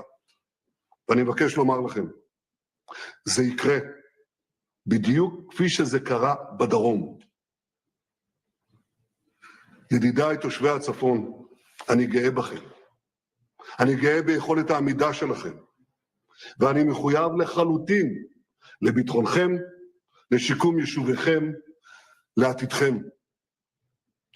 עד עכשיו, הודות לגבורת לוחמינו בצה"ל, בשב"כ, במוסד ובמשטרת ישראל, השגנו הישגים עצומים בשבע החזיתות של מלחמת התקומה. ההישגים הללו גורמים להשתאות והערצה בעולם כולו, והם מקרינים את עוצמת ישראל ברחבי המזרח התיכון. ראשית, בראש התמנון, באיראן. השמדנו חלקים ניכרים מההגנה האווירית שלה, מיכולת ייצור הטילים שלה, והשמדנו מרכיב משמעותי בתוכנית הגרעין שלה. אני נחוש לעשות כל מה שצריך כדי למנוע מאיראן להשיג נשק גרעיני. האיום הזה תמיד עומד בראש מעייניי, וזה נכון היום ביתר שאת, כששומעים את ההצהרות החוזרות ונשנות של מנהיגי איראן על כוונתם להצטייד בנשק גרעיני. עבורי, הסרת האיום הזה היא המשימה החשובה ביותר כדי להבטיח את קיומה ועתידה של מדינת ישראל. בעזה פירקנו את גדודי החמאס, הרגנו כ-20,000 מחבלים, חיסלנו את סינואר, חיסלנו את דף, חיסלנו את בכירי הארגון, והשבנו 154 מחטופינו. אנחנו מחויבים להשיב את כולם הביתה, את 101 החטופים שנותרו בעזה, החיים והחללים כאחד, להביא קץ לסבל הנורא של משפחותיהם, ואנחנו כמובן מחויבים להשלים את השמדת החמאס. ביהודה ושומרון אנחנו מחסלים מאות מחבלים, אנחנו משמידים תשתיות טרור, ואנחנו פועלים בכל מעוזי הטרור, אין מקום שאנחנו לא מגיעים אליו. בתימן תקפנו בעוצמה את נמל חודדה של החות'ים, מה שלא עשתה הקואליציה הבינלאומית לפני כן. בעיראק בלמנו בהצלחה, אנחנו עדיין בולמים, התקפות רבות של כטב"מים, וגם כאן יש עוד אתגרים לפנינו. בסוריה אנחנו מסכלים בשיטתיות את הניסיונות של איראן, חיזבאללה והצבא הסורי להעביר חימושים ללבנון. אסד חייב להבין, הוא משחק באש, ועכשיו החזית השביעית, לבנון. חיזבאללה בחר לתקוף אותנו משם ב8 באוקטובר, חלפה שנה, זה כבר לא אותו חיזבאללה. החזרנו אותו עשרות שנים אחורה. חיסלנו את נסראללה, זה הציר של הציר. חיסלנו את כל בכירי הארגון, השמדנו את מרבית הטילים והרקטות שלו, חיסלנו אלפי מחבלים, והשמדנו את תשתיות התת-קרקע והטרור שסמוכות לגבולנו, תשתיות שנבנו במשך שנים. He continues to get in a few more details, and one of the main things that I wanted to share with you is the fact that he based his ceasefire on 3 reasons. And it's approximately, let's see if it's here. היו גם רבים שתקפנו בעול זה, אולי כדאי להתחיל להאמין. להאמין, 3 סיבות עיקריות. Here we go. Why should we have a ceasefire now? Listen to this. אז למה לעשות הפסקת אש עכשיו? יש 3 סיבות עיקריות. סיבה ראשונה, התמקדות באיום האיראני, ולא ארחיב על כך. סיבה שנייה, רענון כוחות וחידוש מלאים. ואני אומר לכם בגלוי, כי זה לא סוד. היו עיכובים גדולים באספקת נשק וחימושים, והעיכוב הזה עומד להשתחרר בקרוב. נצטייד באמצעי לחימה מתקדמים שישמרו על חיי חיילינו ויתנו לנו כוח מחץ נוסף להשלים את משימותינו. וסיבה שלישית להפסקת אש, ניתוק הזירה ובידוד החמאס. מהיום השני של המלחמה, החמאס בנה על חיזבאללה שילחם לצידו, וכשחיזבאללה מחוץ לתמונה, החמאס נותר לבד. These were the main things that I wanted to share with you when it comes to the reasons why he declared he had the ceasefire. Now, before this speech he had, Benjamin Netanyahu, to declare the ceasefire, he had a couple of meetings. During one of the initial meetings to accept this ceasefire, Hezbollah carried out the largest attack on Israel with 500 missiles. And at the time, Benjamin Netanyahu was fuming on the security establishment, telling them, where is the Iron Dome? Tel Aviv is being hit. We're under attack. We're being bombarded. And he accepted a ceasefire one day after. Then we had the declaration. It's about to get into effect, according to some reports, at 10 a.m. tomorrow. He also had meetings with the residents of the north. His aim, don't forget, he added an aim for the war, 3 aims relating to Gaza, one aim or one objective in relation to Lebanon. The objective of the war in relation to Lebanon, by Israeli confirmation, is getting the Israeli settlers back to the north. Will Benjamin Netanyahu be returning the residents back to the north? He won't. And I'll give you a bit more details about that. He won't for 60 days, whereas the Lebanese will be returning back to the areas even next to the borders with occupied Palestine. He had a meeting with the residents with the heads of councils of the northern settlements in Israel, in which everyone was shouting at Netanyahu. I posted a video yesterday that they published saying that Netanyahu is the main cause of bloodshed. You neglected us, you neglected the north. The fact of the matter is he's not achieving the main objective for the next 60 days. And those 60 days are exceptionally important. And he's saying that the declared reasons, of course, primarily to focus on Iran and replenish the stocks, and according to him, making Hamas secluded. Although Hamas was involved in the negotiations when it comes to the ceasefire, alongside the PIJ, the two main resistance groups in Gaza, armed resistance groups in Gaza. Okay. We have a temporary ceasefire with Gaza. In Netanyahu's own words, the war hasn't ended. And that ceasefire does not include Syria, it does not include Iraq, it does not include Iran. And I'll get to Iran later on, and the statements coming from senior figures in the Iranian army talking about an Iranian response, regardless of what's happening in Iran. So no ceasefire with Yemen, no ceasefire with Iraq, no ceasefire with Syria, and no ceasefire with Iran, and no ceasefire with Gaza yet, but we have a ceasefire with Lebanon.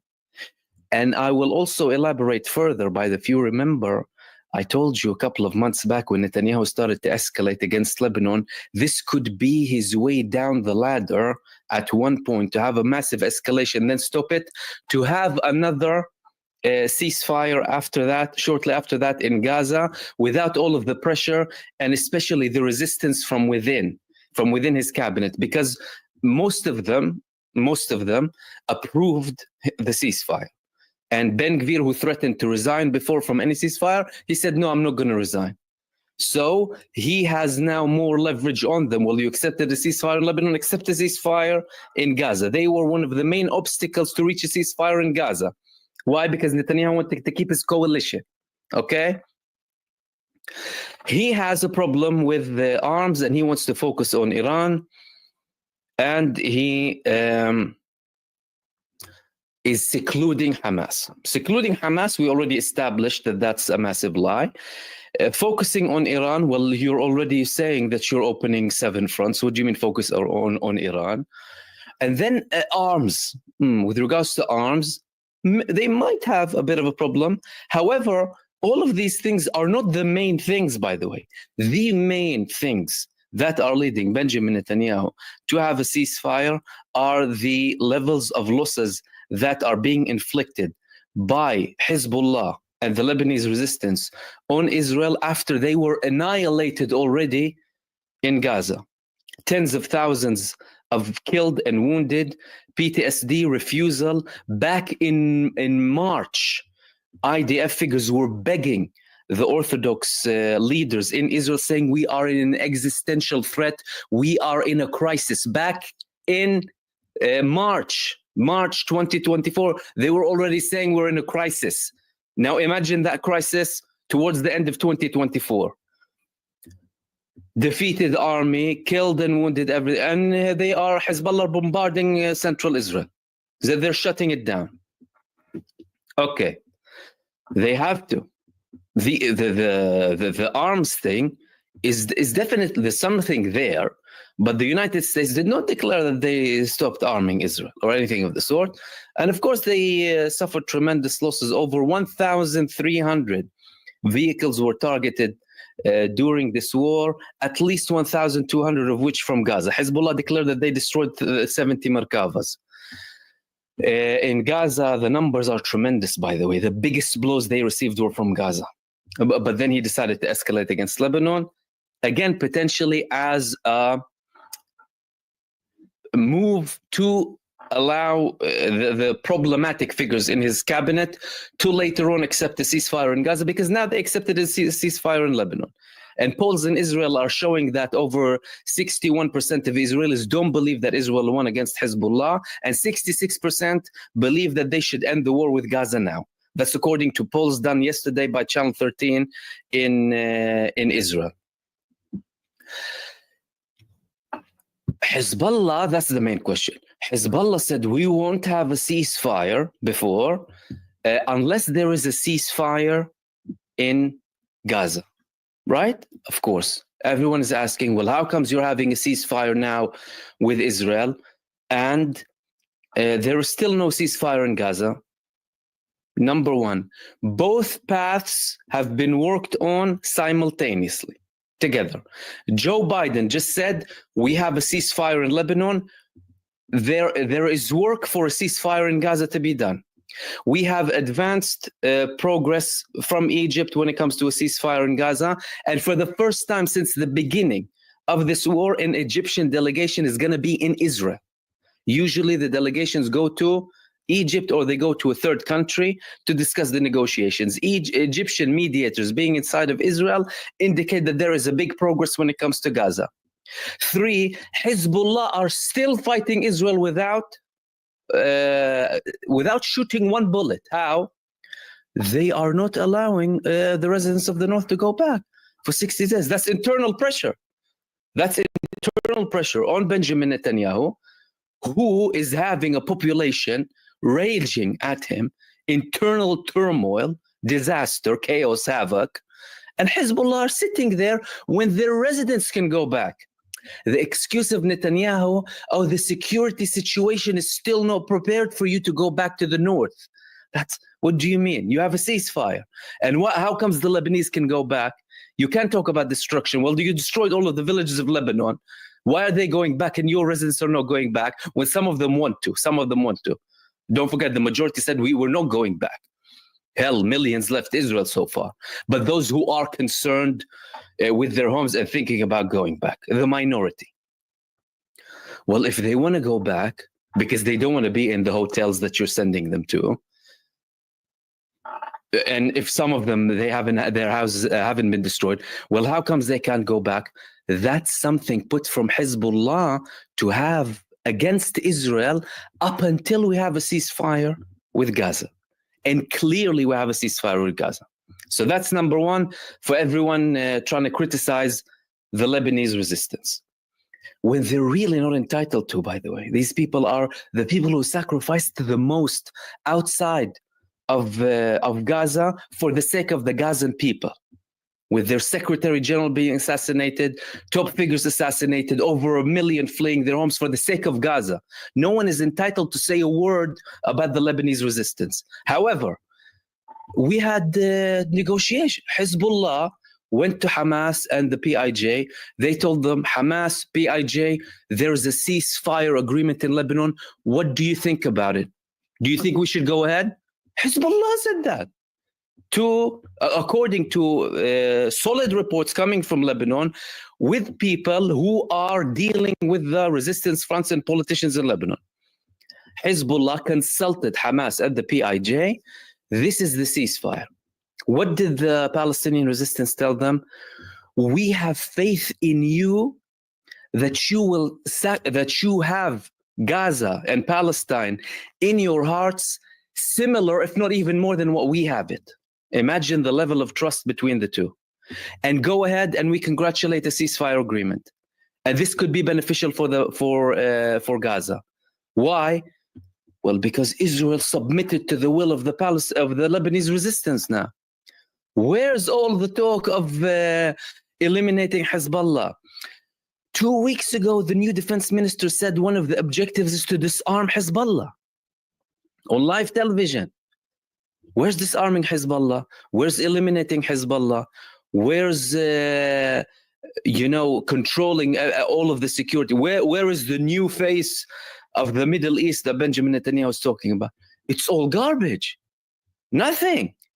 The Lebanese resistance defeated Israel, and we are most likely on the way to get to a ceasefire inside of Gaza as well.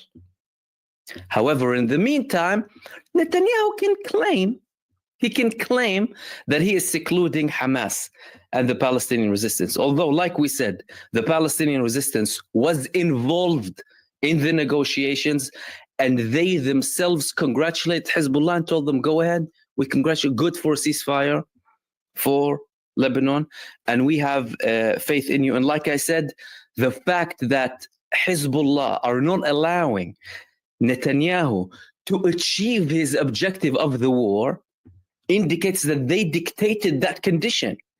How can Netanyahu reach a ceasefire without achieving the objective of the war, returning the people back to the north?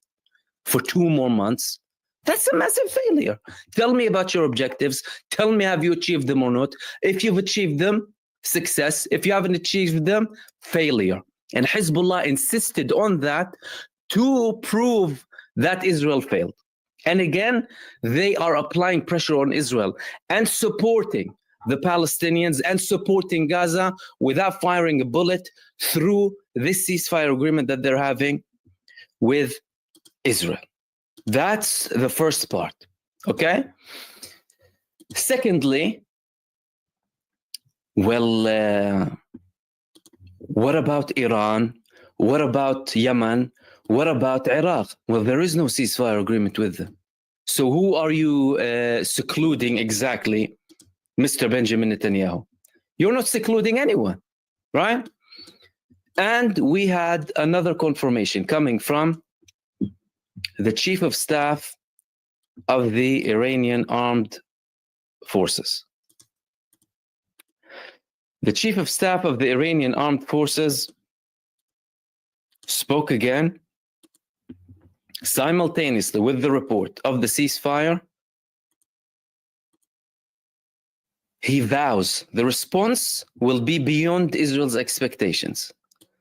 On the day of declaration of the ceasefire, Chief of Staff of the Iranian Armed Forces Major General Mohammad Hossein Baqiri warned the Zionist regime that it will receive an appropriate retaliatory response beyond imagination for its October 26th act of aggression against Iran.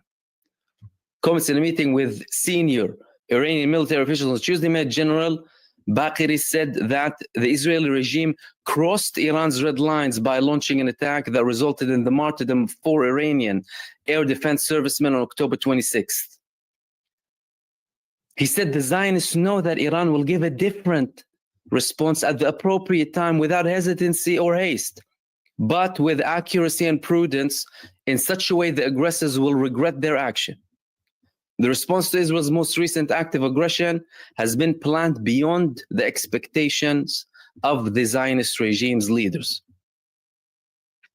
pointing out the operations True Promise 1 and 2 were distinct in terms of tactics, implementation, and types of weapons used. The Islamic Republic of Iran would never tolerate aggression against the soil and won't leave it unanswered. So you have a temporary ceasefire with Lebanon that is there for 2 months, 3 stages, and then we need a confirmation, and you still haven't achieved anything else. They will not see anything up until they have a ceasefire with Gaza, because all of the other fronts are open, and also the fact that Benjamin Netanyahu is also not sending the people back to the north could indicate that something might be happening in those areas. So instead of Hezbollah targeting them directly, tell them they're not going to return up until we have a total or a ceasefire, total ceasefire when it comes to Gaza, because that's why Hezbollah entered the battle from the beginning. Then we reach the global situation. Some countries, like Britain, think that it's suitable to have a war criminal committing genocide in their country during the genocide. Halevi flew to UK yesterday for a meeting with military chiefs. Herzi Halevi, the man monitoring, instructing the butchering of children, women, men, over 17,000 children, over 50,000 martyrs, thousands missing, over 100,000 wounded, destroying hospitals and mosques and churches and healthcare facilities and refugee shelters and tents. But Britain sees fit to invite him, because he's not on the list. He doesn't have an arrest warrant against him. IDF Chief of Staff, Lieutenant General Herzi Halevi, flew to Britain yesterday for a number of hours to meet with military chiefs from a number of nations. So they're not only inviting him, they're coordinating too, right? And he returned shortly after midnight. Israel Hayom outlet, which first reported the trip, notes that Halevi's visit came against the background of the International Criminal Court arrest warrants for Benjamin Netanyahu and Yoav Gallant, as well as an expected truce between Israel and Hezbollah. The outlet highlights that it is unusual, and indeed it is, for the military chief to travel abroad during wartime. That is, unless they're planning a military coup against Benjamin Netanyahu, which is, again, unlikely, and again, doesn't take away from how complicit the British establishment is when it comes to this genocide. Inviting the chief of staff of a genocide war criminal entity to its soil to coordinate with him and with other people too. Which leads us to the NATO. It's as if the lunatic psychopaths in the world are only based in Western countries. The psychopaths pushing to get us to World War III and end human civilization. They allowed the genocide-supporting comedian Zelensky to attack Russia with ballistic missiles, attack-MS missiles sent by the United States. Now they're considering nukes. And we're seeing movements of tanks, armored vehicles through the Netherlands going east. And not only that, they are actually preparing for war. Ladies and gentlemen, they are preparing for war. And let me share this with you. NATO official urges businesses to prepare their supply chains for war. We're not just assuming now. It's not like assumptions. They're preparing businesses for war. Do you know what it means if NATO participates in a war with Russia? That means every NATO member state can be attacked with nuclear missiles. That's you, your family, your loved ones, everyone. Top NATO military officials telling businesses in the US and Europe to be ready for a wartime scenario. Dutch Admiral Rob Bauer, the head of the organization's military committee, told the European Policy Center this approach would be key to avoiding countries being vulnerable to Russia and China. What do you mean being vulnerable to Russia and China? You're the ones instigating this. I've been going around boardrooms, finance conferences, and even philanthropic institutions in Europe and America to persuade people to think about two questions. One, is my company or organization ready for war? And two, what can my company or organization do to prevent war? It's not about the company or organization, it's about the psychopathic people in charge. Companies and organizations are not pushing for World War III. You are. Is my organization ready for war? What do you mean if a nuclear bomb will land on an office complex? What kind of readiness? Oh, do you have a nuclear bunker under you? Is that their responsibility to have a nuclear bunker? Or the responsibility of the maniacs leading us to World War III? When the Ukrainian officials wanted to have a deal with Russia from the beginning of 2022, but were pushed by the US and the NATO to go and continue and we'll support you and killing millions of Ukrainians by now and leading us to this moment. Talk about international security, right? They talk to you about international security and, of course, feeding the military-industrial complex. And he has the audacity to warn against Russia and China. You are the ones poking them. You are the ones constantly in their necks. You are the ones positioning nuclear weapons next to these countries. What are they for exactly? Right? It's like your neighbor is aiming a tank at your house. What am I going to wave at him? No, why are you putting it? Get it away. And yet, they're asking businesses.